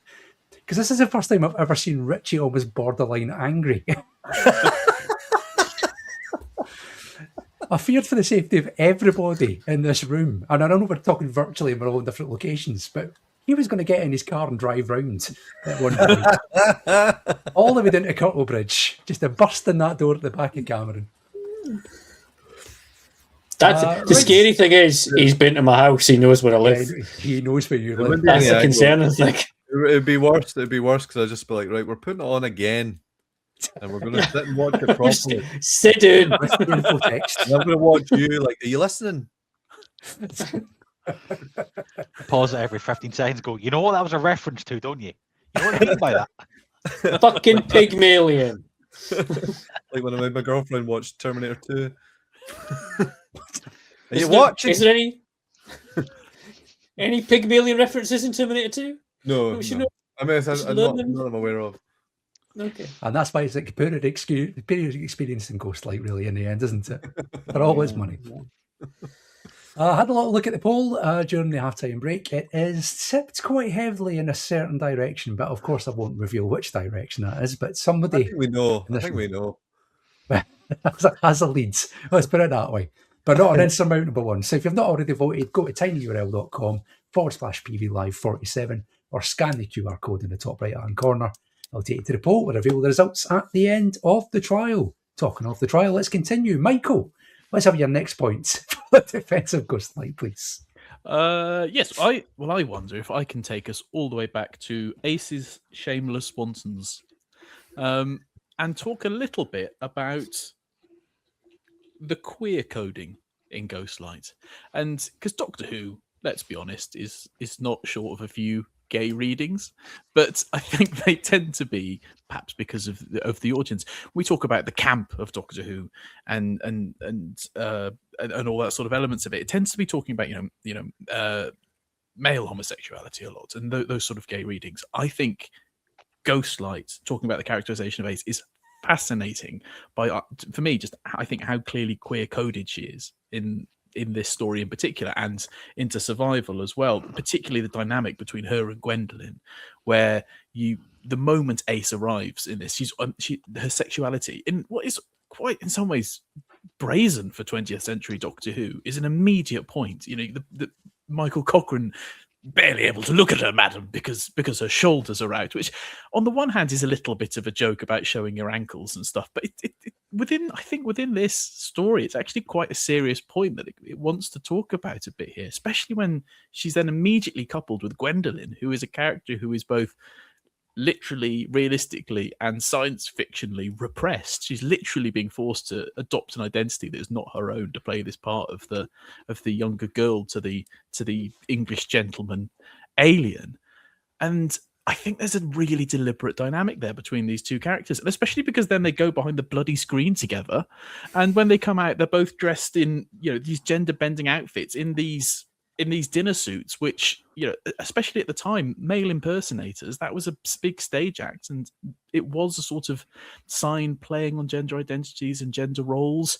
I mean, this was 9 years before Tipping the Velvet came out, but I think they're both referring to the same things historically as well there. And to what Richie was talking about how they're really beginning to dig into the character of Ace as someone who is a teenager who is struggling with her identity and what this all means. To see her, by her mere existence, begin to seem to unlock something in Gwendolyn, and cause something to Gwendolyn to begin questioning what she understands about her own identity and how she should present herself. And then to be forced back into this by the patriarchal alien overlord. And then as we imagine, this was then going to go straight into survival, which I think the writer Rona Munro's been pretty open and saying, yeah, that was a queer love story. I wish I'd been stronger about it. I think it's brilliant that Doctor Who in 1989 was getting bold enough to talk about these sorts of things. And if anything, could have been a bit bolder. And I think it's just part of the richness of Ghostlight and this story that is in that. And I think it's really important and really brave, especially when it is a kid's show essentially at that time, to be willing to talk about those things in those ways. And I think it's really good. Yeah, can I just it's funny because I think the more I look into, or the more you sort of read about, have you read Script Doctor? No, not yet. It's on the shelf, possibly in the pile. Script Doctor is really good, but yeah, there is that. They've got a new young team in, kind of working on it, who are kind of got full of fresh ideas, and but also pushing the boundaries of what they're able to talk about, but they're having to disguise it and sort of hide it in deliverable packages that they can put out to the general public without someone at the BBC, some old man at the BBC going, "What's this? What's this all about?" So I could totally see that. Yeah. Now Cam and Dave have to say that's bad. Yes, that's a terrible thing. Reeled in. First of all, it'll shock people to the very, very core that I am not a lesbian. I think you know. I know someone. It's difficult. I know. Sorry, I never intended to reveal that on YouTube, but here I am. And my podcast managed. My podcast the numbers, Cam. My podcast marriage to Joe Ford, notwithstanding, I'm probably the very much not the candidate to be talking about queer encoding in Doctor Who. But how much of this presentation is able to be in Doctor Who, and I don't want to put it down on this, but how little the BBC gave a fuck about it. You know, if this had been a higher profile show at the time, if it was doing the numbers that it was doing under Tom Baker, 10 years previous. Well, look at all the gymnastics they had to do to get a bloody vampire and Curse of Fenric. So someone was paying attention to what was going on. But I don't think it's a bad, even if the reason they got away with it was because no one cared. Well, I think good. Take advantage of the fact that people. Oh yeah, I'm not saying I can't sit there and say, oh, it should have been in there. Or fine. No. Doctor Who attracts.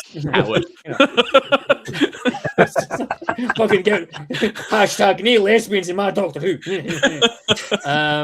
Please don't wave your hand like that while shouting about lesbians, Cam. They should be on my browser and little else. But it's I love how careful you're talking about this and then straight in with that joke. Sorry, Cameron. I'm sorry. Cameron and I are going to have a hug when this episode's over. Yeah, we should. I think we should, Richie. I think we should, man. Play some Mario Kart and it'll be fine. We're going to drive down your house. These arguments. Kick in the door. Yeah. Come on, we're going to watch Ghostlight, play some Mario Kart. It'll all be fine. Yeah, I mean, yes, brave. Yes, needed. But maybe not as brave as we're making out as to when it was essentially in the show's dying days and, it wasn't going to cause any kind of disruption, just putting whatever on Doctor Who and just basically, it's just Doctor Who doing Doctor Who stuff, women and all that. Is this not also the second story in a row that we've done where Ace kind of gets paired off with a female companion for no apparent reason? Yeah. Yep. No apparent reason. What are those girls doing up there? They're just good the door friends. locked, the curtain is drawn. Oh, they are. They're just, they're just like dressing up in suits. They're going to live together for 25 years and everyone call them really good friends. Yeah. with just the one bed. How does that work? Why did they get matching tattoos of scissors? Was it they loved haberdashery? Yes, that's why. Yes.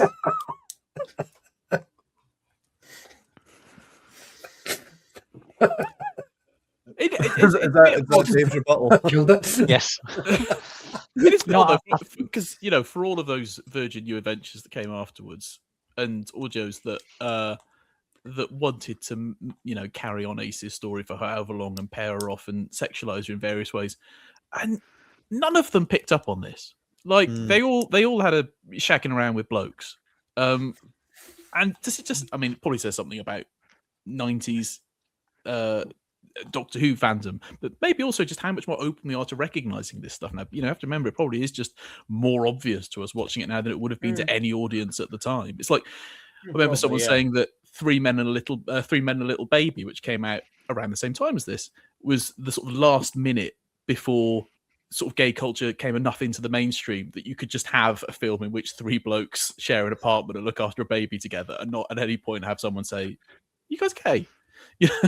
And it's sort of a similar thing here. I think it really was quite deep in the mix, maybe to a 1989 audience. I think there would have been a sort of element of kind of, how am I trying to word this without coming across as utterly fucking stupid?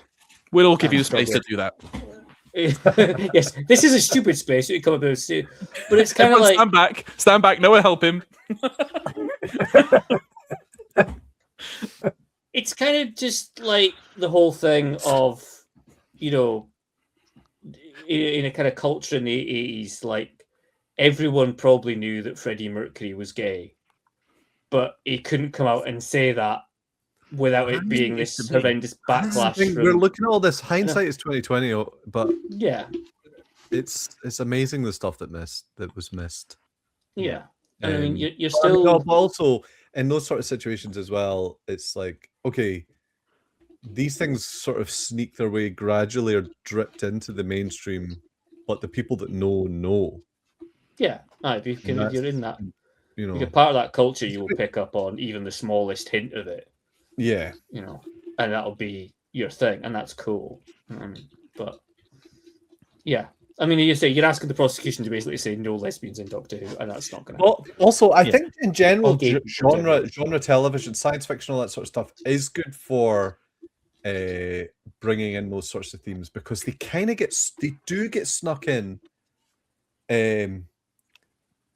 because people are looking at the wider picture of a sci-fi show or a kids show or and yeah, they sort of find their way in there.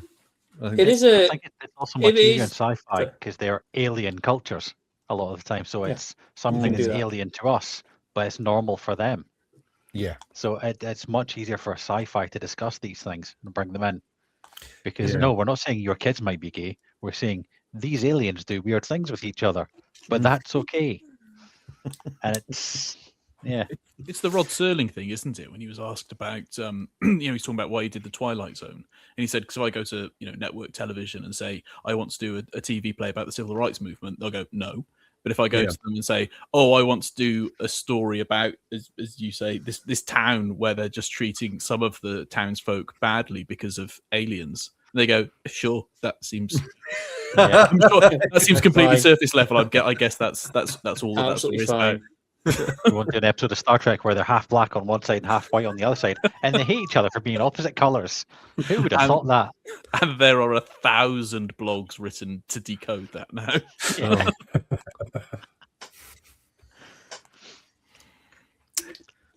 Anyway, so to go back to the original point, I agree with Cameron. We're not going to argue against it.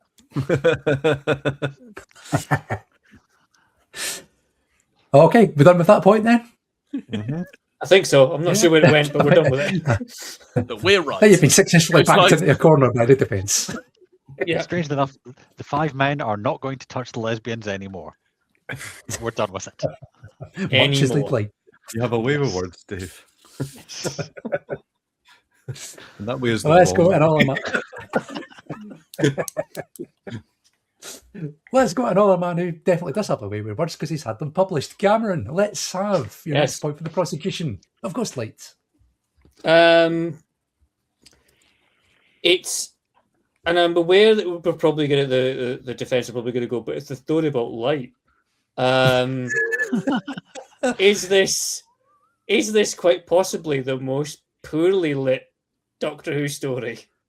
No, because there are moments in this where there are shadows across faces as they're given dialogue. God and it's the murk in this.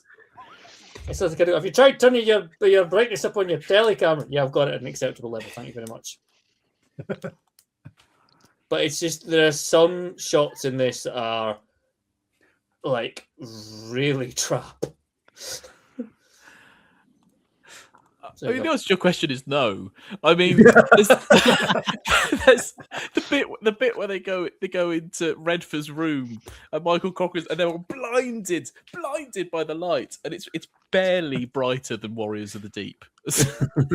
I mean, it's nice to see a bit of shadow in Doctor Who in the 1980s. Yeah, it's also funny. It's also funny as well. It's like, how many years away are we from the X-Files revolutionizing television by doing exactly this? Oh, bloody hell. This is only 4 years before the X-Files was on. Yeah. Jesus. Wow, yeah. Take a moment. I would suggest that maybe the X-Files had a little bit more money thrown at it than this. Yeah, I think that's going to be a little bit. Still. 4 years. It's like that. What's the is it TV Zone or not SFX? TV Zone or somewhere that's got the cover from 88 where it's Sylvester McCoy and the Enterprise D. The Enterprise, yeah. And you just sort of go, oh no. Not like don't shame us like this. Or or when you realise that Dragonfire was the year after Aliens, and you put the Alien Queen next to Dragon. Please, no. Practically the same thing. The same. You can tell them apart. Yeah.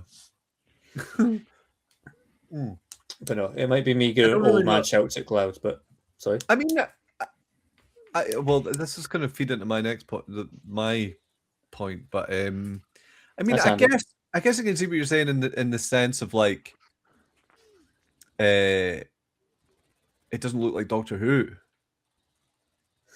No, it doesn't look like Doctor Who, but I'm just saying. Is it which one of them is it said that they used to? What was it, to light Doctor Who? You would put a pole in the middle of the studio and set up the lights until that pole had no shadows, and that's how you light an episode of Doctor Who. And that's just how it was always done. So I guess your argument would be that's not, yeah. I get obviously like, Victorian house, but but it's like even the spaceship in the basement. There's all the scenes in that are so fucking dark. Like not in a kind of thematic sense, in a literal sense, that it's kind of like sometimes like, what the fuck is going on? And I get that they probably were going for, there's a whole contrast between, when the light comes, it'll be the contrast between the darkness of this Victorian house. But Jesus, at least give us something to be able to see what the fuck's going on. And there is a moment where, as I say, Ace is Sophie Aldred's given some quite important dialogue, yet there's an entire shadow across the top half of her head that's just kept in. And you're kind of thinking you would give her something so you can actually see what the fuck she's doing, rather than just sort of like speaking from a, shadowy corner of some room.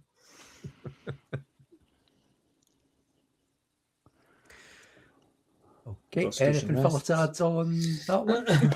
No, I think nope. Pure lighting, nope. Well, Richard did say it was going to feed into his next point, so let's go to Richie then. What's your next point for the defence of ghost lights?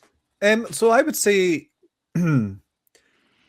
just to go back a bit, I would say as a younger Doctor Who fan, I think I always sort of, I always strive for the moments in Doctor Who when it looked sort of cinematic, or it was like managed to do something that was beyond its own kind of capabilities, so that I could almost as a way to be like, this is validating for me that the thing that I like is capable of doing these things. Completely, completely missing the point entirely of why you love something or what it should be about, and it really is like Doctor Who is a television program, and it's made like a television program. And like one of the things that I love about Doctor Who is that you have this, because it was on the television for so long, you have this incredible sort of history of television. And I always think good science fiction, some people think good science fiction should be timeless. I think good science fiction should absolutely represent the time that it was made. And Ghostlight, for me, is such a... I think it has gone it has achieved something better by pulling itself back a bit. One of the things that Andrew Cartmel talked about in script, he's probably talked about this in features and stuff as well, but one of the things he wanted to move away from as the show had been going on for the last few years was like sort of your big shambly monsters and all that sort of stuff. More like try and work with what you've got and work to the production's own strengths. And you've got this. So, yeah, the sets. I mean, I know not all Doctor Who can be set in a Victorian house, but writing a story, utilizing something that works, that the BBC does so well, just creates this. You've got this just beautiful.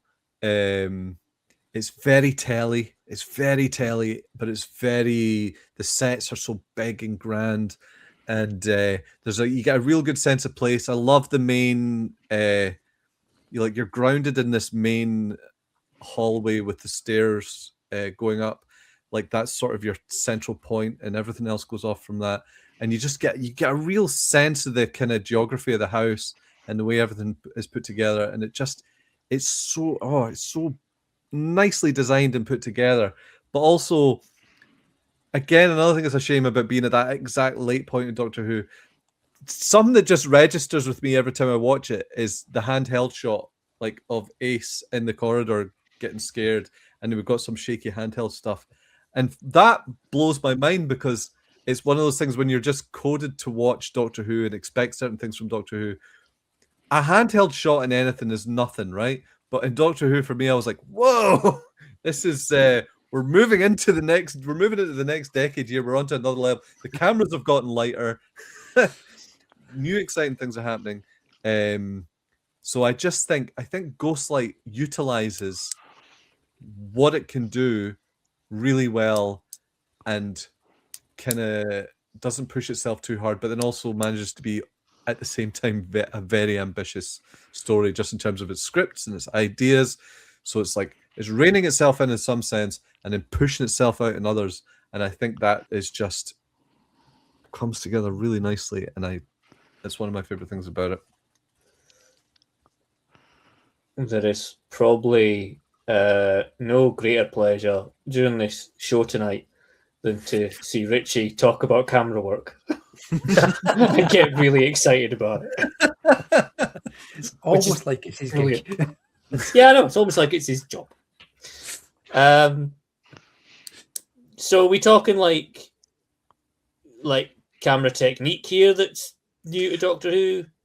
That was just a small example of just like Okay. just something small and new happening. But maybe that was a poorly placed example. But like, I mean more just the sense of like it pulls in on the monsters. It pulls in, but also as you've complained about, it experiments with the lighting a little bit more. It's a failed experiment. But also it's just a great document of late 80s telly. When Doctor Who was dying. That's what it feels like it was made for. Yeah. Yep. No, I forget who said it, but someone put it nicely when they said essentially after 1986, Doctor Who was being constructively dismissed, and Eric Saywood responded to constructive dismissal by just sitting around the office and unbending paper clips until he was told to leave. Whereas Andrew Cartmel just used it as an opportunity to get away with shit. And I think it's just another example of it. It's a gorgeous production, especially in terms of Doctor Who and telly at the time and its budget. It's a lovely thing to look at, and the set dressing as well. The sort of period details. You want the BBC in late 80s to do you a good production. You don't ask them to do alien supermarket on a frozen world. You leave that for the novels. You know, you ask them to do you a gorgeous Victorian country house, and they'll put in all the thing, even the things that look crap to a modern eye, but are period appropriate, like the little curtains over the corridors that don't really do anything, and the little trinkets on the sideboard that just look so kitsch. And the scabby ostrich. And the scabby ostrich, 100%. Yes. I'm trying to think if this is like a modern equivalent of this, and I can only think of the haunting of, was it Villa Diodati? Diodati. That one? That's the one. Yeah. Yes. Again, with like another kind of like, here's Doctor Who in a weird little country house. It's obviously not quite as good looking as that for obvious reasons. But yeah, again, I would go back to the fact that it's, and as we know when we look back now, this will all come to naught. And that's maybe tragic in its own way. But Doctor Who will be able to do this and be able to introduce these themes and use these techniques because there really wasn't much risk, because they were kind of halfway down the plug hole anyway. So, yeah, there might be all this stuff going on, but it's going to be a little bit too little too late, which obviously we can look back in hindsight and know that now. But doesn't, I mean, that's not a reason for it to, I mean, I wouldn't have said that they were making it, there was maybe a small amount of doubt, but I think they'd still be pushing pretty hard. Like season 26 is brilliant.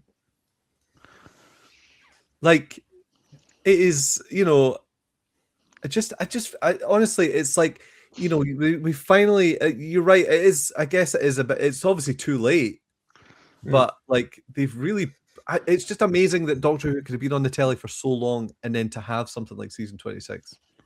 Any other TV show that had been going on for 26 years, you know, you'd be sitting watching that 26th season going, why have I still got this on? Instead of like, I can't, this is, you know, this is somehow the same show, but also completely new from what I remember.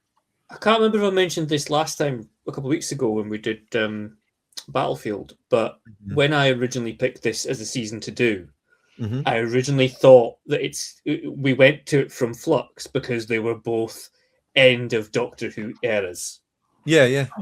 Whereas the more I'm getting to sort of like watching season 26 and kind of analysing it for this run, I feel it's more in line with Ncuti Gatwa and the Disney series, because it's a change of tack of Doctor Who that maybe isn't going to work out as well as people think it's gonna. I think the problem with the Ncuti era is that it wasn't changing enough. It was going backwards. It was trying to recapture what we had at the start, and it's not. Because that was the mistake it made. They got a showrunner that left 13 years previously back again. Yeah, I think it was the problem that Doctor Who was in when we got McCoy, and that was that the people had been running it for so long and had very inbuilt ideas of what the show should be, but they couldn't somehow make that happen again. The problem is you're also bringing back a showrunner when he left originally said, I've got no more stories to tell. And what the warning signs were kind of there, BBC. What happened? You can definitely tell as well that you've got this new generation of writers in, and they are ones who are reading 2000 AD and Alan Moore and Frank Miller and all the rest of it, because they're doing to Doctor Who what those writers did to American superhero comics, or others did in other places, you know, in different ways. But there was a lot of this in the late 80s of looking at these sort of shows or characters who'd been around for decades and had accumulated just so much expectation and yes, continuity, but also just like conventions and understandings of them. But now you've got this new generation who are taking a step back and looking at them from the outside, and that's how you end up with, you know, in comics things like, I guess, Watchmen or The Dark Knight Returns, or in 2000 AD, you know, things like, well, famously, didn't Andrew Cartmel tell every new writer to read The Ballad of Halo Jones, the Alan Moore 2000 AD graphic novel? And they're doing that with Doctor Who. They're saying, okay, let's forget the version of this where we're just throwing in needless continuity references the whole time, and where we're weighed down by that. And let's just take a step back and look at these characters from the outside with a modern conception. And what do those relationships look like? How can we understand them? And how can we understand that character? And so that's why you get that more alien Doctor, because you take a step back and say, no, he's meant to be Doctor Who. And that's where you get that reconceptualization of the relationship between the Doctor and companion, because you're going, yeah, but what does that mean? What's going on between those two? And I think, Richie's right. There is that feeling of just new things in little ways and big ways. And I think the handheld camera thing, the fact that it's a small detail, is really telling, because it's just new things appearing. And how bloody long had it been since you'd seen something that genuinely felt new in Doctor Who? Not say it's not enjoyable, but that felt like, oh, bloody hell. Didn't expect it. Yeah, the thing is about, like, okay, we've set a story in a Victorian house, but let's, we've got a policeman in a drawer. It's like, what can we do? What can we throw into this mad kind of story? Like, what just, you could almost start with the images and then tie them together into it's like, what can we do that we can achieve? And I feel like that's what it does really well. All right. Shall we go to the final point then? Dave, what have you got to round us off? What's your point for the prosecution of Ghostlight? Well, what I might do is round my final point in with my summing up. Okay. Because it kind of all ties together. Okay, you do that. Today is the 12th of February. It's actually Darwin Day. Like, if you open Google, it says Darwin Day today. Celebration of his life and everything else. And we know it's not survival of the fittest. It's about constant growth and change so that you can continue. And that's the problem with this. Doctor Who has not evolved. And there's an irony in using Darwin in this series when Doctor Who is about to die because it hasn't evolved. We've mentioned all these things that came out at the same time and looked so much better. We've mentioned the fact that they are trying new things. But the biggest problem I have with this is that there's so many good ideas in this story, but they never make it mesh. They've got, we could have aliens and Victorians and ghosts. And we can go back to when Ace had nightmares, and we could do it all, and we can put it all together, and we'll try and squeeze it all into 3 episodes. And the defense keeps saying, yeah, but it's great because you can go back and watch it, and people don't want to just sit down and watch it and enjoy it. It's nice that you can go back. We've not said that once. It's been mentioned. I realize you wrote this a while ago, but it's been brought up by people defending it. It's a good thing that you can go back and watch it multiple times and see new things every time. I was part of the viewer evidence on the side of the defense that you can go back and watch it and see more things, and you always see something new in it. But that's not necessarily what you want from your Saturday night TV show. Yes, it's great that you can go back and see things again, and you can view things again, find different stories in it, different beats, different bits that are coded into it. But I'd like to be able to watch it the first time and know what the fuck is going on. And despite all the good ideas and all the new camera techniques and all the great ideas they've had and all of this, it doesn't work. If you want to sit, for me, a good Doctor Who story, one that is not guilty, would be one that you can sit somebody down and go, watch this, it's Doctor Who, tell me what you think. If you sat somebody down to this and said, watch this and tell me what you think, you'd get fucking sectioned. I really like this. It's really enjoyable. It's one of my favorite things. What the fuck is wrong with you? That's what they would say, because it doesn't make sense. And that, for me, is why it's guilty. Because you can argue the good ideas, you can argue the great direction, the great sets. It just doesn't make sense. And I've gone a long way about making the really short statement of, that's it. It just doesn't make sense. Makes sense. I've watched it twice this week, and I'm still like, no, what? So yeah, that's why it's guilty. There you go. Dave's summing up along with his last point. Anybody want to come back on Dave's point there, or should we continue with the summings up? Are we doing? I am in full agreement. I'd go back on 3 points there. The first point is that Doctor Who couldn't. The point the prosecution's made a few times seems to blame this for failing to save Doctor Who. Doctor Who was done from 1986. Doctor Who was dead from the moment that Michael Grade and Jonathan Powell let it come back, and they were just going to, strip the slates off the roof and let the rain do the damage. It's kind of amazing that it carried on for 3 or 4 more years. To be honest, I think that's actually a testament that we were still getting Doctor Who in 1989. The second point I was going to say is that it doesn't make sense. Well, it does make sense. Made sense to me. I think we can make sense of it. I think it makes sense. The third point is that it wasn't a Saturday night TV show at this point. It was a Wednesday night TV show. Listen to Lee at the start when he reads out the details. Excellent. Michael, we're writing off the show. If Michael says I'm right about something, you should listen to me. Automatic win for the defence. Thank you. Good night. I would also make the point that nobody ever is going to watch it as it aired ever again. Ever. And I certainly never watched it as it aired. You probably didn't. Or maybe you did. I definitely did. Just so, like, it can be something else now. And also, if I was showing... I mean, I did do Ghostlight on I Hate Doctor Who last year, and it went down really well, I'll just say. But also, if you were showing any TV show to a person, you wouldn't stick an episode on from the last season. You should watch it. You should watch Breaking Bad. Here's Ozymandias. The second last episode. What do you think? I don't know what's going on.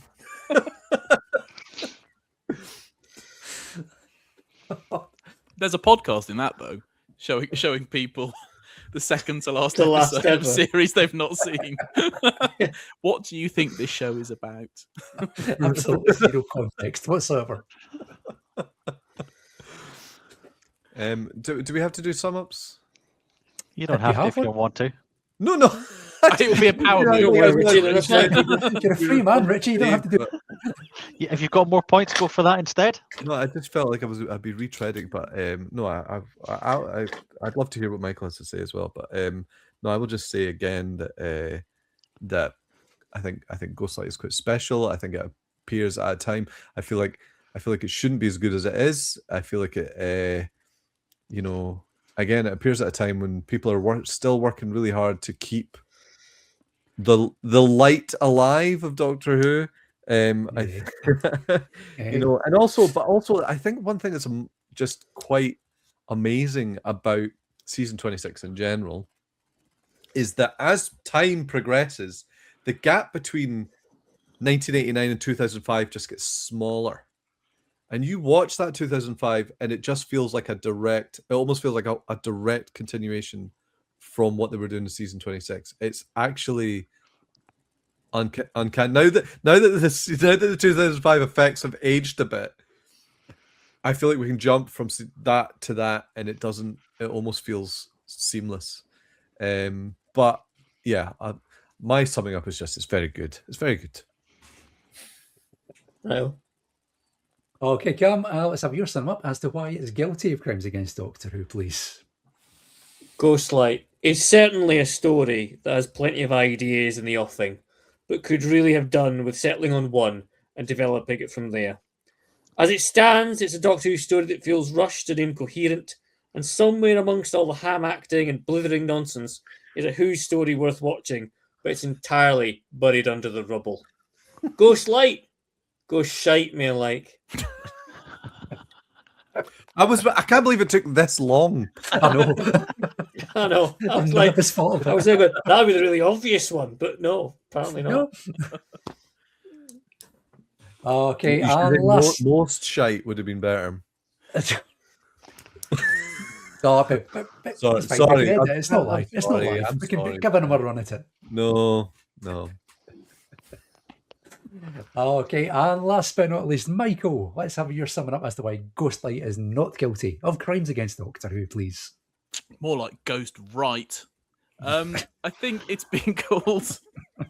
It's been called special. It's been called rich and weird and strange and bloody complicated. But I think at the heart of a lot of what we're talking about with Ghostlight when we say why we like it, and I think what at the heart of a lot of what the prosecution have struggled with Ghostlight really comes down to the fact that it's unlike any other Doctor Who story, certainly in the classic run, and it's got that sort of sui generis thing of you can't really compare it to any other Doctor Who story. It doesn't operate in the same ways. Back in my first point, I spoke about how it has this almost at times magical realist element to it in its handling of evolution. It's more kind of about the ideas that it's using to explore and to package them in an adventure fiction way. But without wanting to reiterate that, just want to take a step back and say, as prosecution have said, this show was almost dead. The BBC were pretty much putting up the shutters around it while it was being produced, right? But at the same time, despite that, they still managed to make something new with the format after 26 years. And I think even up to now, the only other episode that feels I think the only other episode I've watched and thought that's a bit like Ghostlight is probably the story in the engine, and even that's not like Ghostlight. It's just that it's not much like any other Doctor Who story, and I just think that's incredible. And I think that speaks to both the energy and the insight and the fresh ideas that the production team and that new bunch of writers had in 1989, but also speaks probably to the longevity of the show, of Doctor Who, why it managed to last for 26 years, and why it came back and has run for so much longer, and why they keep wanting to, why it's, it may be back on the gurney right now, but the fact that there are so many people gathered around it desperately trying to keep it going when, you wouldn't do that for new tricks. I think probably speaks to the fact that it has the capability within it to do this. I just think it's a wonderful story in its own right, but it's also a fantastic testament to Doctor Who. Okay, there you go. Strong summings up from all sides, and it is now entirely in your hands. Viewers, if you've not already done so, you can vote in the poll. Go to tinyurl.com/PB Live 47 or scan the QR code in the top right hand corner. We will close the poll very shortly. When the sticker disappears in the bottom of your screen, it'll be closed. Before we take a short break, sorry, Richie, go ahead. Yep. That ticker there? No, that ticker there. I grew up watching Big Brother on S4C, so I just expect that there should be a little overlay on the bottom underneath saying lines are now closed, viewers in Wales cannot vote. Because this is time shifted because we had to show the Ice Dead VOD. Well, viewers in Wales can cast the vote, so if you're not already done so, all the details at the bottom of the screen. Once the ticker's gone, the poll's closed. Just before we go to that break, while you do so, a couple of comments have been coming in. None of them to do with Doctor Who, because Joe Llewellyn has said the Smiths are my third favourite band of all time. Morrissey is without a total prick. Yep. You got to know it. Also goes on to say the bassist of my favourite band shares the name of one of the members of this esteemed panel tonight. Richie Morgan. From the Beach Boys.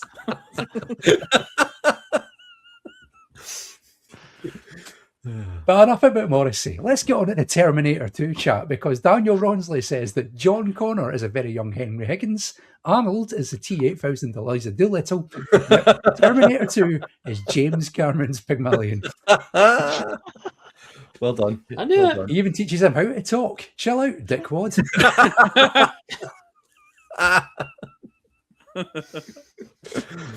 Daniel was also playing everybody's favourite game at home. It's time for, Cam mentioned the Streety series. That's a bingo.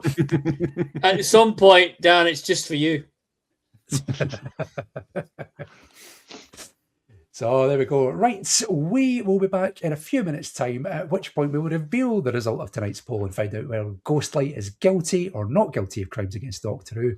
We'll see you very shortly.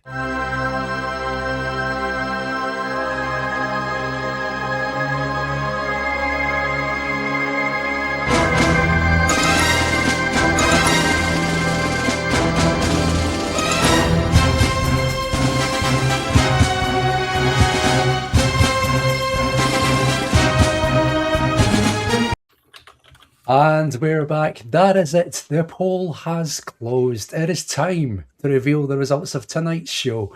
Is Ghostlight guilty or not guilty of crimes against Doctor Who? Here is how you voted.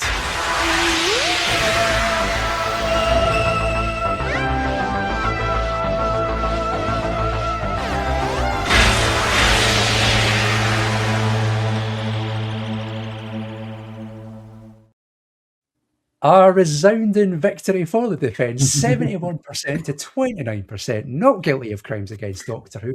Ghostlight survives and goes into our official, unofficial canon. It's 2-0 to the people at home. Cameron's not been this disappointed with a poll since he worked with John Barrowman. Wow. Wow. Sorry. I had to find a way to make that joke. It was worth waiting 2 hours 20 minutes for, let's be honest. It's good. No, So, I'm going to have Richie. faith in people. Richie, Michael, congratulations. A resounding win for you. It's good. It's good. Sense prevailed. Sense prevailed. Yeah. Of course, you do know this winner stays on, so you have to come back in 2 weeks. And do it again. Yeah, we're taking a holiday. We're going. See ya. Cam, Dave, you've got all to do next week. You need to get a win in order to continue the series down to the wire.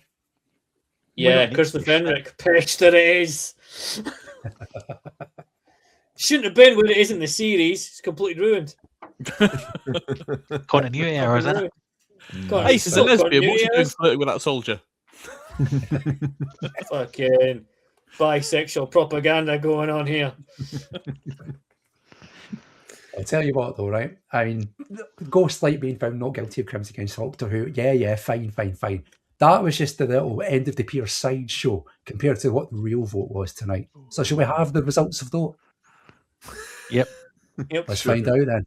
It's time to reveal the results of the vote that everybody's been asking tonight. Here we go.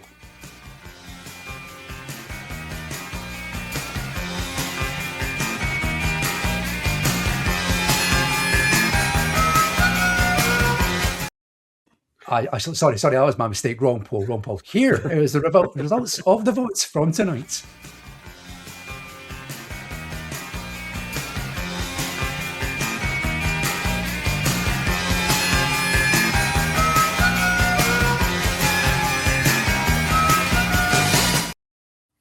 There you go. Categorically, Morrissey is an arsehole. It's been decided 100% of the public agree. Managed to knock that up while doing a podcast. That's impressive.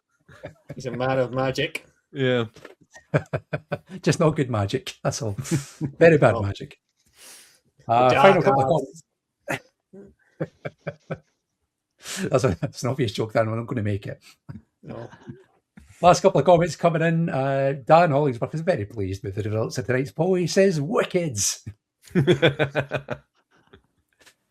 And ahead of next episode, Daniel Ronsley does suggest that Cam and Dave have a universe of their own terrors to face. Every fucking day. So there we go. That's it for tonight. Michael, Richie, it's been an absolute blast to have you back on. Really enjoyed tonight. Thanks for joining us. Yeah, thanks for having us. I had a good time. Thank you. Before we let you go, do you want to let our viewers know about anything you're involved in, about any podcasts you're on? I'm involved with a very close relationship with Cameron. Just to let you know that we are actually quite friendly with each other and we don't hate each other at all. Joe's going to scratch your eyes out in a second. Just to try to think, no, say. We bond a lot more over gaming stuff, don't we, Rich? Yeah, probably. Hey, yeah, that's fair. What about, did I plug my podcast? Is that what you're telling me? Sorry, Michael. I do a podcast. It's not been on for a wee while, but it'll be back soon. I do a podcast called I Hate Doctor Who, where I get people on who don't watch or don't like Doctor Who, and we explore the show through their eyes. I'm very good at it too. It's well worth checking out. It's a lot of fun, especially when you've got Owen Gavin, Sean on. They're the best ones. I like those ones. Michael, how about you? We've raised the spectre of Joe Ford. You can hear me a bit more often on the Hamster Book Club, now now its own podcast and with merch, reversing it. So that says Hamster Lloyd Hargill. That says Hamster Book Club, where we talk about proper Doctor Who in book form, all the way from the 1960s up to the present day. Most recently, we've been talking about The Nightmare Fair, about when Doctor Who in the 1980s actually didn't have any new ideas and actually was rubbish. Now available in book form. So go and check that out. The Hamster Book Club, the Doctor Who novel review podcast. Excellent. I'll stick links to all those in the episode description and all the tweets and everything. You can find out where to go to get those. Talking of the man, the myth, the legend, Joe Ford, he's going to be joining us a week on Wednesday for the Curse of Fenric. Not only just Joe Ford, but Andy Kent and Kevin Greenan will be back for that one to take on the might of Cam and Dave. Can they seal a series win for the people at home? We'll only find out by coming back a week on Wednesday for that one here on YouTube. That's it for tonight. Ghostlight not guilty of crimes against Doctor Who. The trial rolls on. The Curse of Fenric. We'll see you for that very, very soon. In the meantime, thanks for watching. Thanks for taking part, sending messages, and of course voting. We'll see you next time. Good night, everybody. Thank you, people. Good night. Bye.